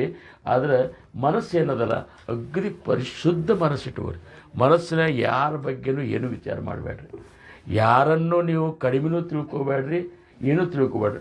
ಎಲ್ಲರೊಳಗೂ ಮಹಾರಾಜರಿದ್ದಾರಂತ ತಿಳ್ಕೊರಿ. ಎಲ್ಲರೊಳಗೂ ಹೆಣ್ಮಕ್ಳಿರಲಿ ಗಂಡಸೂರಿರಲಿ. ಈಗ ನೀವು ಅಕಸ್ಮಾತ್ ದೇವಿ ದರ್ಶನಕ್ಕೆ ಹೋಗ್ಬೇಕಾಗ್ಯದ ಅಂತ ತಿಳ್ಕೊರಿ. ಆವಾಗ ಇಲ್ಲದ ಇದು ತಲೆ ಉಪಯೋಗಿಸ್ಬೇಡ್ರಿ. ನಮ್ಮ ಮಹಾರಾಜರು ಗಂಡಸರು ಹೆಂಗೆ ದೇವಿ ದರ್ಶನ ಹೆಂಗೆ ಮಾಡೋದು ಅಂತೇಳಿ. ದೇವಿ ದರ್ಶನ ಹಂಗೆ ನಾವು ಮಾಡ್ಲಿಕ್ಕೆ ಬರೋದು, ಮಹಾರಾಜರು ಬಿಟ್ಟು ಯಾರೂ ದರ್ಶನ ತಗೋದು ಹಂಗನೆ ಬೇಡ್ರಿ. ಕಂಡ ದೇವರಿಗೆ ಕೈ ಮುಗಿಯುವಾತನೇ ಭಕ್ತ. ಬಸವಣ್ಣವ್ರು ಏನಂದರು, ಎಲ್ಲೆಲ್ಲಿ ದೈವತ್ವ ಅದ ಇಷ್ಟೇ ಅಲ್ಲ, ಯಾರಲ್ಲಿ ಸದ್ಗುಣಗಳವಲ್ಲ ಆ ಸದ್ಗುಣಗಳಲ್ಲಿ ಎಲ್ಲವ ಅಲ್ಲಿ ಸದ್ಗುರುಗಳ ರೂಪದ ಅಂತ ಹೇಳ್ಯಾರಿಲ್ರಿ ದಾಸಬಂದಾಗ. ಸದ್ಗುರುಗಳು ಎಲ್ಲಿದ್ದಾರೆ ಅಂದ್ರೆ ಸದ್ಗುಣಗಳು ಎಲ್ಲವಲ್ಲ ಅಲ್ಲಿ ಸದ್ಗುರುವಿನ ಅಧಿಷ್ಠಾನದ ಅಂತ. ಅದಕ್ಕೆ ಸದ್ಗುಣಗಳನ್ನು ನೋಡಿ ಎಲ್ಲರಿಗೂ ನಮಸ್ಕಾರ ಮಾಡಿ. ಇನ್ನು ನಮಸ್ಕಾರ ಮಾಡಬೇಕಾತಂದ್ರೂ ಸಹಿತ ವಂದನ ಭಕ್ತಿಯನ್ನು ಓದ್ರಿ. 4ನೇ ದಶಕ 7ನೇ 6ನೇ ಸಮಾಸ 6ನೇ ಸಮಾಸ ಇರ್ಬೇಕದು. 6ನೇ ಸಮಾಸ 6 ವಂದನ, 7 ದಾಸ್ಯ, 8 ಸಖ್ಯ, 9 ಆತ್ಮನಿವೇದನ. ಆ ವಂದನ ಭಕ್ತಿಯೊಳಗೆ ವಂದನ ಮಾಡಬೇಕು. ವಂದನ ಅವ್ರವ್ರ ಪಾತ್ರತಾ ನೋಡ್ಕೊಂಡು ವಂದನ ಮಾಡಬೇಕು. ಯಾರಿಗೆ ಹಿಂಗೆ ಮಾಡಬೇಕು, ಯಾರಿಗೆ ಹಣಿ ಹಚ್ಚಿ ಮಾಡಬೇಕು, ಯಾರಿಗೆ ಸಾಷ್ಟಾಂಗ ನಮಸ್ಕಾರ ಹಾಕಬೇಕು, ಇವನು ತಿಳ್ಕೊಂಡು ಒಬ್ಬ ಪಾತ್ರತಾ ಅಪಾತ್ರ ಇರ್ತಾನೆ. ನಮ್ಮ ಕೆಲಸ ಸಾಧಿಸೋ ಸಂಬಂಧ ಅವನ ಮುಂದೆ ನೀವು ದಂಡವತ್ತ ನಮಸ್ಕಾರ ಹಾಕಿದ್ರಿ ಅಂದ್ರೆ ಅದು ಯೋಗ್ಯ ಅಲ್ಲ. ಅವ ನಿಮ್ಮನ್ನು ಸರಿಯಾಗಿ ಹೆಂಗೆ ಬೇಕು ಹಂಗೆ ಉಪಯೋಗ ತಗೋತಾನೆ. ಏನು ದಂಡವತ್ತ ಹಾಕಿರ್ತಿಲ್ಲ ನಿಮ್ಮನ್ನು ಎಳ್ಸೇ ಕೊಡೋದಿಲ್ಲ. ಆಮೇಲೆ ಯಾರಿಗೆ ದಂಡವತ್ತ ಹಾಕಬೇಕಂದ್ರೆ ದಂಡವತ್ತ ಹಾಕಲಿಕ್ಕೆ ಸದ್ಗುರುಗಳಿಗೆ, ಭಗವಂತನಿಗೆ, ಮಾರುತಿಗೆ, ಈ 3 ಮಂದಿಗೆ ನೀವು ಅತ್ಯಂತ ಭಾವಪೂರ್ಣ ದಂಡವತ್ತ ನಮಸ್ಕಾರ ಹಾಕಬೇಕು. ಇನ್ನು ಎಲ್ಲೇ ಮಹಾತ್ಮರಿಗೆ ನಾವು ನಮಸ್ಕಾರ ಮಾಡಬೇಕಾದ್ರೂ ನಮಸ್ಕಾರ ಮಹಾತ್ಮರಿಗೆ ಮಾಡ್ತೇವೆ ಅಂತ ತಿಳ್ಕೊಬಾರ್ದು. ಮಹಾತ್ಮರ ಒಳಗೊಬ್ಬ ಪರಮಾತ್ಮ ಇದ್ದಾನಲ್ಲ, ಆ ಪರಮಾತ್ಮಗೆ ನಮ್ಮ ಅವಗುಣಗಳನ್ನು ಅರ್ಪಣೆ ಮಾಡ್ತೇವೆ ಅಂತ ತಿಳ್ಕೊಂಡು ಮಾಡಬೇಕು. ನಮ್ಮ ಅವಗುಣಗಳನ್ನು ಅರ್ಪಣೆ ಮಾಡಿದ್ರೆ ಅದನ್ನು ಹೋಗಲಾಡ್ಸೋರು ಮಹಾತ್ಮರಷ್ಟೇ ಹೋಗಲಾಡಿಸ್ತಾರೆ. ಅದಕ್ಕೆ ನಮ್ಮ ಅವಗುಣಗಳನ್ನು ಅರ್ಪಣೆ ಮಾಡಬೇಕು. ಇನ್ನು ನಮಗೆ ಬಂದು ನಮಸ್ಕಾರ ಮಾಡ್ತಿರ್ತಾರೆ. ನಮಗೆ ಬಂದು ನಮಸ್ಕಾರ ಮಾಡಲಿಕ್ಕಲ್ಲೂ ನಾವು ಭಾಳ ದಿವಸ ಅಧ್ಯಾತ್ಮದಾಗಿದ್ದೆವು ಅಂತೇಳಿ ತಿಳ್ಕೊಂಡು ಪ್ರವಚನ ಕೀರ್ತನ ಹೇಳ್ತೇವೆ ಅಂತ ತಿಳ್ಕೊಂಡು ನಮಗೆ ಯಾರೋ ಮಹಾರಾಜರು ಅಂತಾರೆ ಅಂತ ತಿಳ್ಕೊಂಡು ನಮಸ್ಕಾರ ಯಾರೇ ಬಂದು ಮಾಡಿದರೆ ಸುಮ್ಮನೆ ನಿಂದಿರಬಾರ್ದು. ಏನು ಸುಮ್ಮನೆ ನಿಂತಿ ಅಂದ್ರೆ ಅವ್ರ ಪಾಪ ಮಾಡಿದ್ದೇನು ನಮಸ್ಕಾರ ನಿನಗೆ ಮಾಡಿರ್ತಾರಲ್ಲ ಆ ಪಾಪ ನಿನ್ನೆ ಹಗಲಿಗೆ ಹಾಕ್ತಾರೆ. ಏನು ತಗೋರಿಪ್ಪ ಅಂತೇಳಿ ಮಾಡಿ ಬರೋದದ ಹಾಕೋದದ, ಮಾರಿ ಬರೋದು. ನೀವು ಸುಮ್ಮನೆ ನಿಂತು ಬಿಡ್ತೀಪ್ಪ ಅದೇನು. ಅದಕ್ಕೆ ನಮ್ಮ ಮಹಾರಾಜರು ನಮಸ್ಕಾರ ಮಾಡ್ತಿದ್ರು ನೋಡ್ರಿ ಇಲ್ರಿ ನೀವೆಲ್ಲರೂ. ಮಹಾರಾಜರು ನಮಸ್ಕಾರ ಮಾಡಿದ್ರೆ ಏನು ಮಾಡ್ತಿದ್ರು ಅವರು? ನಾವು ನಮಸ್ಕಾರ ಮಾಡಿದ್ರೆ ಅವ್ರೇನಂತಿದ್ರು? ಪೋಸ್ಟ್ಮನ್ ಹೆಂಗೆ ಪತ್ರ ಬಂದು ಕೂಡಲಿ ಈ ಕಡೆ ಕಳಿಸಿಬಿಡ್ತಾರಲ್ಲ ಮೇಲೆ ಯಾವ ಅಡ್ರೆಸ್ ಅವ ಅಲ್ಲಿ, ಹಂಗೆ ನಾವು ನಮಸ್ಕಾರ ಮಾಡಿದ್ದನ್ನು ತಮ್ಮ ಗುರುಗಳಿಗೆ ಕಳಿಸಿಬಿಡ್ತಿದ್ರು ಅವರು. ಎಷ್ಟು ಸರಳ ಅದ ರೀ ಇದು, ಹೌದಲ್ಲ? ನಮಗೇನು ನಮಸ್ಕಾರ ಮಾಡಲ್ಲ ನಾವು, ಗುರುನಾಥ ನಿನಗೆ ಅರ್ಪಣ ಅಂಥೇಳಿ ನಾವು ಮತ್ತೆ ಕಡಿಕೆಯಾಗಿ ಉಳಿದು ಬಾ ಚಲೋ. ಯಾಕೆ ಒಳಗೆ ಸಿಕ್ಕೋಬೇಕಪ್ಪ ಸಂಗಪ್ಪ, ಹೌದಲ್ಲ? ಸುಮ್ ಕೂತ ಅವ್ರು ದೊಡ್ಡವ್ರಂದ್ರೆ ನೀ ದೊಡ್ಡವ ಆಗೋದಿಲ್ಲ, ಅವ್ರು ಮಹಾರಾಜರಂದ್ರೆ ನೀ ಮಹಾರಾಜ ಆಗೋದಿಲ್ಲ, ಹೌದಲ್ಲ? ಅದ ಮಹಾರಾಜ ಮತ್ತು ದೊಡ್ಡವರು ಆಗೋದಿಲ್ಲ, ಇಲ್ಲ ಅದು ಅದೊಂದು ಸ್ಥಿತಿ. ಅದು ನೀ ಹೆಂಗೆ ಸಾಧನೆ ಮಾಡ್ತಿ, ಹೆಂಗೆ ನಿನ್ನಲ್ಲಿ ಸ್ವರೂಪದ ಸಾಕ್ಷಾತ್ಕಾರದ ಕೆಲವೊಂದು ಲಕ್ಷಣಗಳು ಕಂಡು ಬರ್ತಾವಲ್ಲ, ಆವಾಗ ಜಗತ್ತಿನ ದೃಷ್ಟಿಯೊಳಗೆ ನೀ ಹೆಚ್ಚಿನವ ಶ್ರೇಷ್ಠ ಅಂಥೇಳಿ ಜಗತ್ತು ನಿನಗೊಂದು ಗೌರವ ಕೊಡ್ಕೊತಿರ್ತದೆ. ಇಷ್ಟೇ. ಇದ್ರ ಹೊರತಾಗಿ ಅವ್ರು ದೊಡ್ಡವ್ರು ಅಂದಾರ ನಾವು ದೊಡ್ಡವರು, ಅವ್ರು ನಾ ದಾಡ್ರ ಅಂದ್ರೆ ಏನು ಮಾಡ್ತಿ, ದಾಡ್ರ ಅಂತ ತಿಳ್ಕೊತೇನೆ. ಅದಕ್ಕೆ ಹೋಗಲಿ. ಆಹಾರ ಶುಚಿತ್ವ, ವಿಹಾರ ಶುಚಿತ್ವ, ಆಚಾರ ಶುಚಿತ್ವ ಆತ. ಇನ್ನು ಉಚ್ಚಾರ ಶುಚಿತ್ವ. ಉಚ್ಚಾರ, ಸಾಧಕ ಮಾತಾಡುವಂಥ ಮಾತು ಹೆಂಗಿರ್ಬೇಕಂದ್ರೆ ಸ್ಪಷ್ಟವಾಗಿರಬೇಕು, ಯಾರ ಅಂತಃಕರಣಕ್ಕೂ ನೋವು ಆಗಲಾರ್ದಂಥ ಮಾತಿರ್ಬೇಕು, ಯಾರ ಅಂತಃಕರಣಕ್ಕೂ ನೋವು ಆಗಬಾರ್ದು. ಅದಕ್ಕೆ ಅವ್ರು ಏನಂತಾರೆ, ಮಾತು ನಯ ವಿನಯ ಮತ್ತು ಮತ್ತೊಬ್ಬರ ಅಂತಃಕರಣ ಸಂತೋಷಗೊಳಿಸುವಂತೆ ಇರಬೇಕು. ಏನು? ನಯ ಇರಬೇಕು, ವಿನಯ ಇರಬೇಕು, ಮತ್ತೊಬ್ಬರ ಅಂತಃಕರಣ ಆ ಮಾತಿನಿಂದ ಸಂತೋಷಗೊಳ್ಬೇಕು. ಬಸವಣ್ಣವರಂದರು ನುಡಿದರೆ ಮುತ್ತಿನ ಹಾರದಂತಿರಬೇಕು, ನೀ ಹಂಗೆ ನುಡಿಬೇಕು. ಮುತ್ತಿನ ಹಾರ, ಮುತ್ತಿನ ಸರ ನೋಡ್ರಿ ಯಾಕೆ ಚಂದ ಅನ್ನಿಸ್ತಂದ್ರೆ ಒಂದೇ ಅಳ್ತಿ ಬೆಳ್ಳಗೆ ಸ್ವಚ್ಛ ಗದಿ. ನುಡಿದರೆ ಸ್ಫಟಿಕದ ಸಲಾಕೆ ಅಂತಿರಬೇಕು. ಸ್ಫಟಿಕ ಹೆಂಗದ ಅಂದ್ರೆ ಈ ಕಡೆ ವಸ್ತು ಆ ಕಡೆ ಸೀದಾ ಕಂಡು ಬಿಡ್ತದೆ. ನೀವೊಂದು ಹಳ್ಳ್ಯಾಗ ಒಂದು ಸ್ಫಟಿಕ ಹೋಗಿದೆ ಅಂದ್ರೆ ಆ ಸ್ಫಟಿಕ ಹಳ್ಳ್ಯಾಗ ಸ್ಫಟಿಕ ಹಳ್ಳಿ ಒಂದೇ ಆಗಿಬಿಟ್ಟಿರ್ತದೆ. ಹಂಗೆ ಸ್ಫಟಿಕ ಅಲ್ಲಿ ಏನು ಮಾತಾಡ್ತೀವಿ ಅಷ್ಟು ಒಳಗಿರ್ಬೇಕು ನಿನಗೆ. ನೀ ಏನು ಮಾತಾಡ್ತಿಲ್ಲ ಸಾಧಕ ಅದಾವ, ಒಳಗೆ ಹೊರಗೆ ಅಷ್ಟು ಪಾರದರ್ಶಕವಾಗಿರ್ಬೇಕು. ಏನು? ಆಮೇಲೆ ನೀ ನುಡಿದರೆ ಮಾಣಿಕ್ಯದ ದೀಪ್ತಿ ಅಂತಿರಬೇಕು. ಮಾಣಿಕ್ಯದ ದೀಪ್ತಿ ಅಂದ್ರೆ ಮಾಣಿಕ್ಯದ ಒಂದು ಗುಂಪು, ಒಂದು ಹಳ್ಳಿಗಳು ತಂದು ಇಟ್ರೆ ಅಂತ ತಿಳ್ಕೊಂಡು ನೀವು ಬೆಳಕು ಬಿದ್ದು ಬಿಡ್ತದೆ. ಆ ಬೆಳಕು ಹೆಂಗಿರ್ತದೆ ಅಂದ್ರೆ ಬೆಳಕಿರ್ತದೆ ಖರೆ, ಕಣ್ಣಿಗೆ ಎದಕ್ಕೂ ತ್ರಾಸ ಆಗೋದಿಲ್ಲ, ಅಷ್ಟು ಸೌಮ್ಯ ಬೆಳಕಿರ್ತದೆ. ಈಗ ಎದುರಾಗ ಕೆಲವೊಂದು ಕಡೆ ಹಾಕಿರ್ತಾರೆ ನೋಡ್ರಿ ಸಣ್ಣ ಬಲ್ಬ್, ಬೆಳಕಿದ್ರೂ ಸಹಿತ ಅದು ಎಷ್ಟು ಬೆಳಕಿರ್ತದೆ ಅಂದ್ರೆ ಅಗದೀ ಶಾಂತವಾಗಿರ್ತದೆ. ಹಂಗೆ ನಿನ್ನ ಮಾತು ಮತ್ತೊಬ್ಬರ ಅಂತಃಕರಣಕ್ಕೆ ಧಕ್ಕೆ ಆಗಲಾರ್ದಂಗೆ ಇರಬೇಕು. ಇಷ್ಟೇ ಅಲ್ಲ, ನೀ ಮಾತಾಡೋ ಮಾತು ನುಡಿದರೆ ಲಿಂಗ ಮೆಚ್ಚಿ ಹೌದನ್ನಬೇಕು. ಮಹಾರಾಜರು ಹೌದನ್ನಬೇಕು, ನನ್ನ ಶಿಷ್ಯ ಮಾತಾಡೋಣಿಕೆ ಹಿಂಗೆ ಅಂತೇಳಿ ಆ ರೀತಿ ಮಾತು ಶಿಷ್ಯನಾದವ ಮಾಡಬೇಕು. ಇನ್ನು ವಿಚಾರ ಶುಚಿತ್ವ. ವಿಚಾರ ಶುಚಿತ್ವ ಅಂದ್ರೂ ಸಾತ್ವಿಕ ಮತ್ತು ಪಾರಮಾರ್ಥಿಕ ವಿಚಾರಗಳನ್ನೇ ಚಿಂತನೆ ಮಾಡಬೇಕು. ಸಾಧಕ ಹೆಂಗೆ ಮಾಡಬೇಕು? ವಿಚಾರ ಮಾಡೋದಿತ್ತಂದ್ರೆ ಸಂಸಾರ ವಿಚಾರ ಮಾಡಲಿಕ್ಕೆ ಹೋಗಬಾರ್ದು. ಸಂಸಾರ ನೀ ದುಡಿಬೇಕು, ದುಡುತ್ತಂದದ್ದು ಮನ್ಯಾಗ ಏನಪ್ಪ ಅಂದ್ರೆ ಮನೆ ನಡೆಸ್ಕೊಂಡು ಹೋಗೋರ ಕೈಯಾಗ ಕೊಟ್ಟು ಸುಮ್ಮನೆ ನೀವು ಅಂತಿದ್ದು ಬಿಡ್ಬೇಕು. ಅವ್ರು ನಡೆಸ್ಕೊತ ಹೋಗ್ತಿರ್ತಾರೆ. ಸುಮ್ಮನೆ ಅದ್ರ ಮೇಲೆ ಕಾರವಾರ ಮಾಡ್ಲಿಕ್ಕೆ ಹೋಗ್ಬಾರ್ದು. ಅವ್ರ ಮೇಲೆ ಏನು ಅವ್ರಿಗೆ ಗೊತ್ತದ ಹೆಂಗೆ ಪ್ರಪಂಚ ನಡೆಸ್ಬೇಕು, ಏನು ಮಾಡಬೇಕು ಎಲ್ಲ ಗೊತ್ತದ. ನಿನಗೆಷ್ಟು ನೀವು ಉಳಿಸ್ಬೇಕು, ಮುಂದೆ ಬೆಳೆಸ್ಬೇಕು ನನ್ನ ರೊಕ್ಕ ಅಂತದಲ್ಲ, ಅಷ್ಟು ಹೆಣ್ಮಕ್ಳಿಗೂ ಇರ್ತದೆ. ಅವರೇನು ದುಂದು ಖರ್ಚು ಮಾಡ್ತಿರೋದಿಲ್ಲ. ನಿನಗೆ ಕಲ್ಪನಾದಾಗ ಹಂಗಿರ್ತದೆ, ನೀನೇ ದುಂದು ಖರ್ಚು ಮಾಡ್ತಿರ್ತಿ. ಅದಕ್ಕೇನು ಮಾಡೋದು, ಕೊಟ್ಟ ಒಪ್ಪಿಸಿಬಿಟ್ಟು ಅಂದರೆ ಜವಾಬ್ದಾರಿ ಬೀಳ್ತದೆ. ನೀವೆಲ್ಲಕ್ಕೂ ನೀ ಅಳದಳದು ಕೊಡೋದಂತ ಹಿಂದಕ್ಕೆಲ್ಲ ಇರ್ತಲ್ಲ, ಹಂಗೆ ಸಕ್ಕರೆ ಎಳ್ದು ಕೊಟ್ಟನೆ, ಪುಡಿ ಎಳ್ದು ಕೊಟ್ಟನೆ, ಕಡ್ಡಿ ಎಳ್ದು ಕೊಟ್ಟು, ಇವೆಲ್ಲ ಏನಿದ್ದಿಲ್ಲ ಇಂಥವೆಲ್ಲ ಮಾಡ್ಲಿಕ್ಕೆ ಹೋಗ್ಬಾರ್ದು. ನೀವು ಸಾಧಕರಿದ್ದೀರಿ, ನೀವೇನು ಭಾಳ ಒಳ್ಳೆ ನಿನಗೆ ಬಂದಂಥ ರೊಕ್ಕದಲ್ಲ, ಅದು ಎಲ್ಲಿಂದ ಬಂದದ, ಮಹಾರಾಜರಿಗೆ ಕೊಡ್ಬೇಕಂತ ಹೇಳ್ಯಾರ ಬಂದದ ನಿನಗೆ. ಅದನ್ನು ನೀ ಇಟ್ಕೊಳ್ಳಿಕ್ಕಿಲ್ಲ, ಅವ್ರು ಮತ್ತೊಬ್ಬರಿಗೆ ಅದನ್ನ ಬಳಸಂತ ಕೊಟ್ಟಾರ, ಅದನ್ನ ಚಲೋ ಕೆಲಸಕ್ಕೆ ಬಳಸ್ಕೊತ ಹೋಗ್ಬಿಡುದು. ಅದನ್ನು ನಾವು ಇಟ್ಕೊಂಡ್ರೆ ಏನು ಮಾಡಪ್ಪ ಹಂಗಾರ? ಇಷ್ಟೊತ್ತರ ಇಷ್ಟು ದಿವ್ಸ ಇಟ್ಟುಕೊಂಡು ಅವ್ರು ಯಾರು ತೊಗೊಂಡು ಹೋಗ್ಯಾರನ? ಏನಿಲ್ಲ, ಎಲ್ಲ ಕೂಡಿಸಿ ನಾವು ಒಂದು ಸಣ್ಣ ಗಟ್ಟಿ ಬಂಗಾರದ ಗಟ್ಟಿ ಮಾಡ್ಕೊಂಡು ಹೋಗೋಣ ಅಂತ ತಿಳ್ಕೊ ನೀನು. ಎಲ್ಲ ರೊಕ್ಕ ಯಾಕ್ರಿ, ಈಗೇನು ನಿಮಗೆಲ್ಲ ರೊಕ್ಕವಲ್ಲ.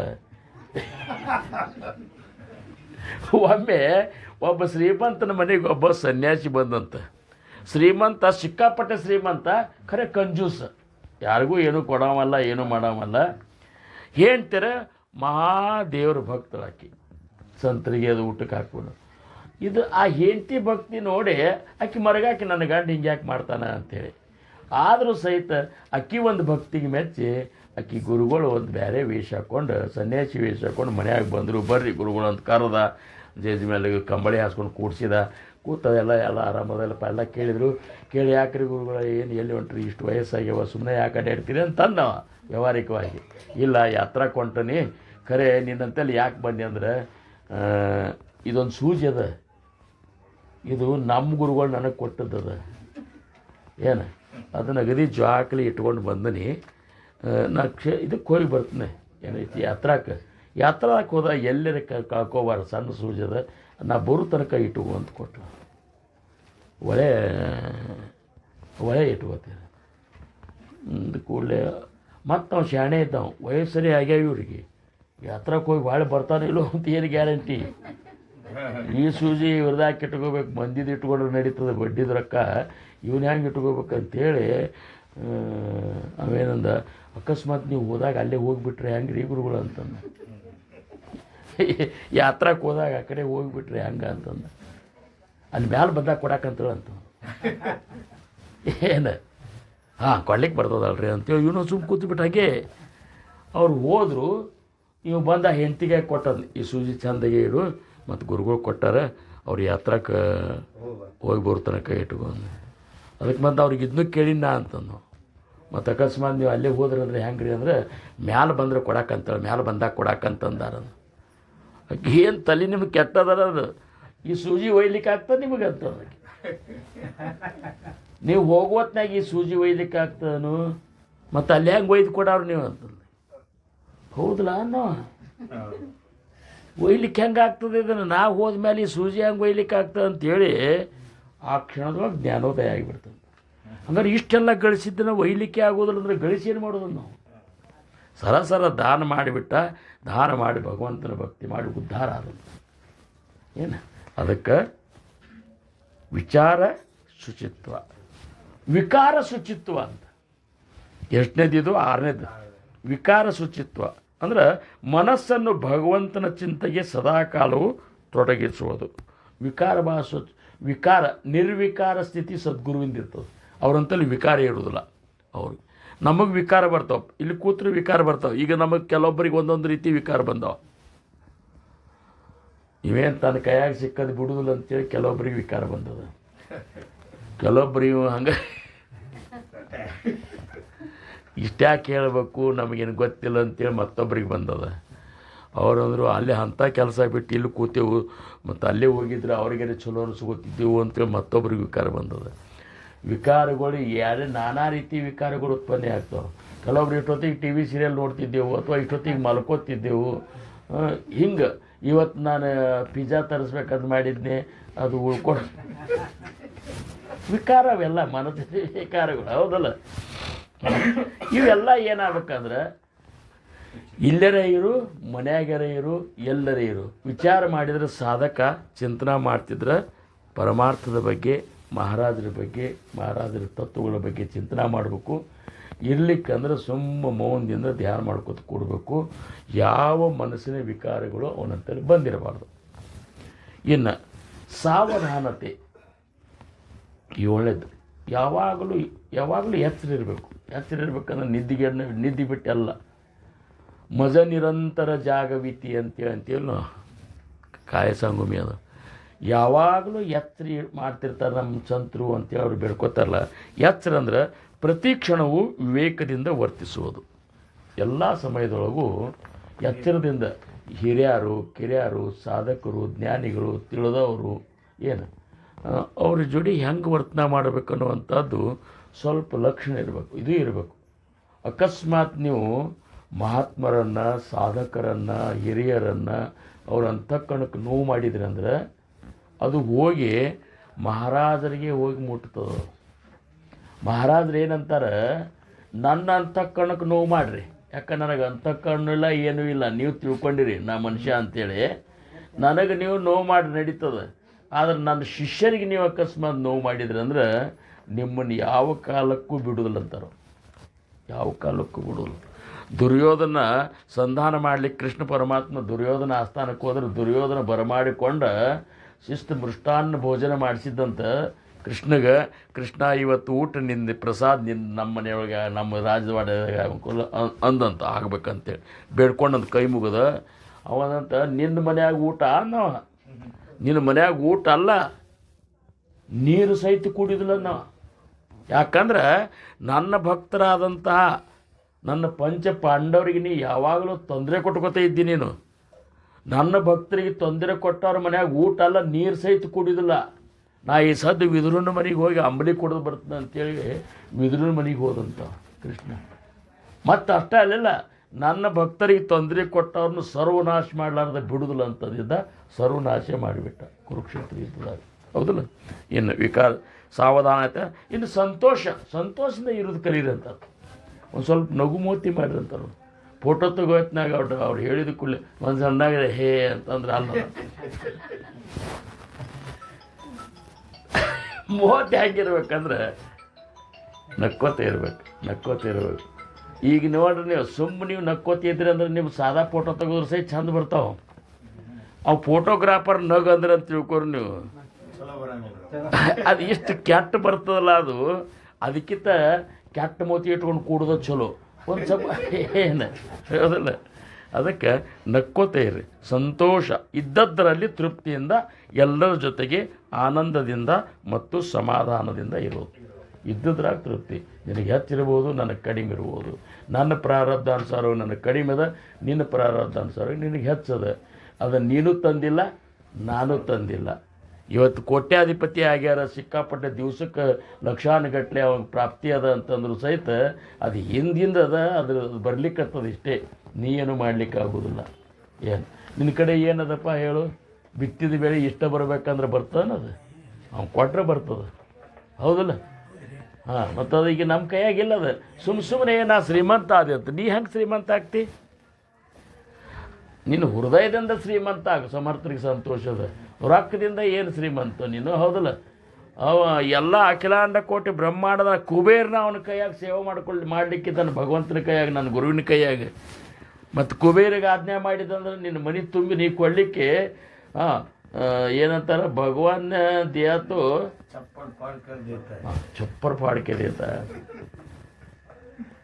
एक हाथ से ले नहीं सकता है तुम, हजारों हाथ से आगे करे तो भी तुम ले नहीं सकते, क्योंकि भगवान देता है तो छप्पर फाड़ के देता है. ಇನ್ನು ಅನುಸಂಧಾನದ ಕಲೆ. ಸಮಯವನ್ನು ವ್ಯರ್ಥವಾಗಿ ಹೋಗಿಬಿಡದೆ ಸದ್ಗುರುಗಳು ಕೊಟ್ಟ ನಾಮಮಂತ್ರವನ್ನು ನಿಗದಿತ ಸಮಯಾನುಸಾರ ಶ್ರದ್ಧೆಯಿಂದ ಮಾಡುವುದು. ಇದು ಅನುಸಂಧಾನ.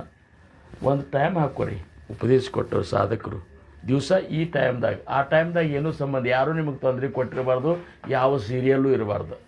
ಏನು ಆವಾಗ ನೀವು ಒಂದು ಟೈಮ್ ಹಾಕ್ಕೊಂಡು ಆ ಟೈಮಿಗೆ ಸರಿಯಾಗಿ ನೀವು ಧ್ಯಾನಕ್ಕೆ ಕೂತ್ಬೇಕು, ಏನೂ ನೋಡಬೇಡ್ರಿ.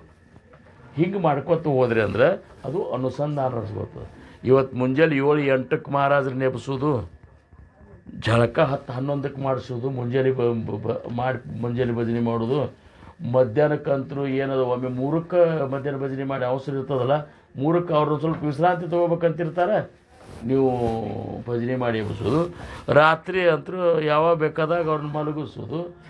ಇನ್ನು ಕೆಲವೊಬ್ರು ಕಾಕಡಾರ್ತಿನೇ ಮಾಡೋದಿಲ್ಲ, ಅವ್ರಿಗೆ ಮುಂಜಾನೆ ಭಜನೆ ಮಾಡ್ಲಿಕ್ಕೆ ಹೆಂಗೆ ಬರ್ತದೆ ರೀ? ಅವ್ರು ಮಹಾರಾಜರನ್ನ ಎಬ್ಸೇ ಇಲ್ಲ, ಅವ್ರು ಸ್ನಾನ ಪೂಜೆ ಗೀಜೆ ಹೆಂಗೆ ಆಗ್ತದೆ? ಮತ್ತು ಎಬ್ಸಲಾರ್ದ ಪೂಜೆ ಸ್ನಾನ ಮಾಡ್ತೀವಿ ಅಂದ್ರೆ ಅದು ಹೆಂಗೆ ಇದು ಆಗ್ತದೆ? ಮೊದಲು ಎಬ್ಸ್ರಂತ ಸರಿಯಾಗಿ 7 ನಾರಾಯಣ, 7 ಲಕ್ಷ್ಮೀ ರಮಣ, 7 ಶ್ರೀಗಿರಿವಾಸ, ಶ್ರೀ ವೆಂಕಟೇಶ ಅಂತ ಎಬ್ಸ್ಬೇಕು. ಇನ್ನು ನಿಗದಿ ಪ್ರಾರ್ಥನೆ ಅಂತ ಈ ಎಷ್ಟನೇದ್ದು ಬಂತಿನ್ನ ಸನೇಕ 10ನೇದ್ದು ಪ್ರಾರ್ಥನೆ. ಸದ್ಗುರುಗಳಿಗೆ ಅನನ್ಯ ಭಾವದಿಂದ ಪರಮಾನಂದದ ಪ್ರಾಪ್ತಿಗಾಗಿ ಬೇಡಿಕೊಡು. ಪ್ರಾರ್ಥನೆ ಮಾಡಿರಿ, ರೊಕ್ಕ ಕೊಡು, ನೌಕರಿ ಕೊಡು, ನಮ್ಮ ಮಗಳಿಗೊಂದು ವರ ಕೊಡು, ಏನು ಏನು ಬೇಡಬೇಡ್ರಿ, ಮನೆ ಮೇಲೆ ಮನೆ ಕಟ್ಟಿಸ್ಬೇಕಂತೀನಿ ಅದನ್ನು ಮಾಡಿಕೊಡ್ರಿ ಗುರುಗಳು ಅಂತೇಳಿ ಬರೇ ಇದೇ ಕೆಲಸ ಹಚ್ಚಬೇಡ್ರಿ ಅವ್ರಿಗೆ ಬೇಡ್ಕೋದಿತ್ತಂದ್ರೆ ಏನು, ಪರಮಾನಂದದ ಬ್ರಹ್ಮಾನಂದದ ಒಂದು ಅನುಭವ ನನಗೆ ಕೊಡಪ್ಪ ಗುರುನಾಥ ಅಂತೇಳಿ ಪ್ರಾರ್ಥನೆ ಮಾಡಿರಿ. ಕೊನೆಯದು ಅಖಂಡ ನಾಮಸ್ಮರಣೆ. ಇಷ್ಟೆಲ್ಲ ಮಾಡಿ ಅಖಂಡ ಉಸಿರಾಟದ ಕ್ರಿಯೆ ಜೊತೆಗೆ ಯಾವಾಗಲೂ ನಾಮಸ್ಮರಣೆ ಮಾಡುತ್ತಾರೆ. ನಿಮ್ಮ ಉಸಿರಾಟದ ಕ್ರಿಯೆ ಜೊತೆ ಮಾಡಿರಿ, ನಿಮ್ಮ ಉಸಿರು ನಿಂತಾಗ ಏನು ಮಾಡಬೇಡ್ರಿ.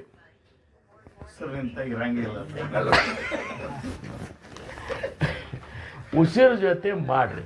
ಇದು ಸ್ವಲ್ಪ ದಿವಸ ನಿಮಗೆ ಅನಿಸ್ತದೆ ಹಂಗ್ಯಾಂಗೆ ಮಾಡ್ಲಿಕ್ಕೆ ಬರ್ತದೆ ಅಂತೇಳಿ ಒಂದು 15 ದಿವಸ ಪ್ರಯತ್ನ ಮಾಡಿ ನೀವು ಉಸಿರಾಟದ ಜೊತೆ ನಾನು ನಾಮಸ್ಮರಣೆ ಮಾಡ್ಲಿಕ್ಕತ್ತೀನಿ ಅಂತೇಳಿ ಮಾಡ್ಕೋತ ಇರ್ರಿ. ಮುಂದೆ 15 ದಿವಸ ಆದಮೇಲೆ ನೀವು ಕೂತ್ರು ಸಹಿತ ಉಸಿರು ಜೋಡಿ ನಾಮಸ್ಮರಣೆ ನಡೀತದೆ. ಉಸಿರು ನಿಂತು ನಾಮಸ್ಮರಣೆ ನಿಂತು ಅಂದ್ರೆ ನೀವು ಸತ್ತಿರ ಅಂತ ತಿಳ್ಕೊಂಡ್ಬಿಡ್ರಿ. ಇಷ್ಟು ಈ ನೀವು ಅಂದರೆ ನೀವು ನಿಮಗೂ ಅಲ್ಲ ನನಗೂ ಸಂಬಂಧಿಸಿದ್ದದ. ಒಟ್ಟು ಸಾಧಕರಿಗೆ ಈ ಒಂದು ರೀತಿ ಐತ್ರಿ. ಅಂದ್ರೆ ನಿಮ್ಮಲ್ಲಿ ಪವಿತ್ರತಾ ಅನ್ನುವಂಥದ್ದು ಮೈಗೂಡ್ತದೆ. ಪವಿತ್ರತಾ ಮೈಗೂಡ್ತು ಅಂದ್ರೆ ಪರಮಾರ್ಥ ಸಾಧಿಸ್ತದೆ. ಅಂಥ ಒಂದು ಏನಪ್ಪ ಅಂದ್ರೆ ನಮ್ಮಲ್ಲಿ ಏನಿಲ್ಲ ಅದನ್ನು ಜೋಡಿಸ್ಕೊಂಡು ಆ ರೀತಿ ನಾವು ಈ ಸಾಧಕರ ಕ್ರಮದೊಳಗೆ ಹೋದೆವು ಅಂದ್ರೆ ಸತ್ತಾಗೊಳಗೂ ಆನಂದ ಸಿಗ್ತದೆ, ಸತ್ಸಂಗದಾಗೂ ಆನಂದ ಸಿಗ್ತದೆ, ಮನೆಯೊಳಗೂ ಆನಂದ ಸಿಗ್ತದೆ, ವನದೊಳಗೂ ಆನಂದ ಸಿಗ್ತದೆ. ಮನೆಯೊಳಗೂ ಮಹಾರಾಜರು ಭೇಟಿ ಆಗ್ತಾರೆ, ವನದೊಳಗೂ ಭೇಟಿ ಆಗ್ತಾರೆ. ಹೌದಲ್ಲ? ಗುರುಚರಣಿ ಠೇವಿತಾ ಭಾವದ ಕೊನೆಗೆ ಏನಂತಾರೆ ಅವರು? ಸುಖಾಮಣೆ ಗುರು ಭಜನಿ ದೇವ ಭೇಟಿ ಜನೀವನಿ. ನೀವು ಹೀಗೆ ಭಕ್ತಿ ಮಾಡ್ಕೋತ ಹೋದಂದ್ರೆ ದೇವರು ವನದೊಳಗಾದ್ರೂ ನೀವು ಭೇಟಿ ಆಗ್ಬೋದು, ಜನರೊಳಗೂ ಆದರೂ ಭೇಟಿ ಆಗ್ಬೋದು, ಏಕಾಂತದೊಳಗಾದರೂ ಭೇಟಿ ಆಗ್ಬೋದು.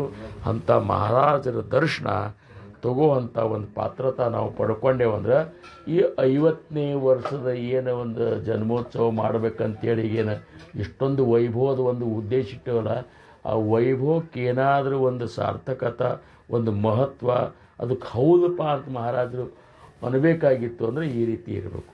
ಇರಲಿಲ್ಲ ಅಂದ್ರೆ ಮಹಾರಾಜರು ಒಂದು ದಿವಸ ಅಂತೂ ನಮಗೆ ಕೇಳ್ತಾರೆ, ಹೌದಪ್ಪ 50 ವರ್ಷ ಹೋಗಿದ್ದಕ್ಕೆ ಖುಷಿ ಪಡ್ಲಿಕ್ಕತ್ತಿರೋ, ಏನು ಕಮಾಯಿ ಮಾಡಿದ್ರಿ ಅಂತ ಕೇಳಿದ್ರೆ ಏನು ಹೇಳೋದು ಉತ್ತರ? ಯಾಕೋ ಹೌದಲ್ಲ? 50 ವರ್ಷದಾಗ ಯಾರೊಬ್ಬರ ಸಾಕ್ಷಾತ್ಕಾರ ಮಾಡ್ಕೋಬೇಕಾಗಿತ್ತಿಲ್ಲ ನಾವು.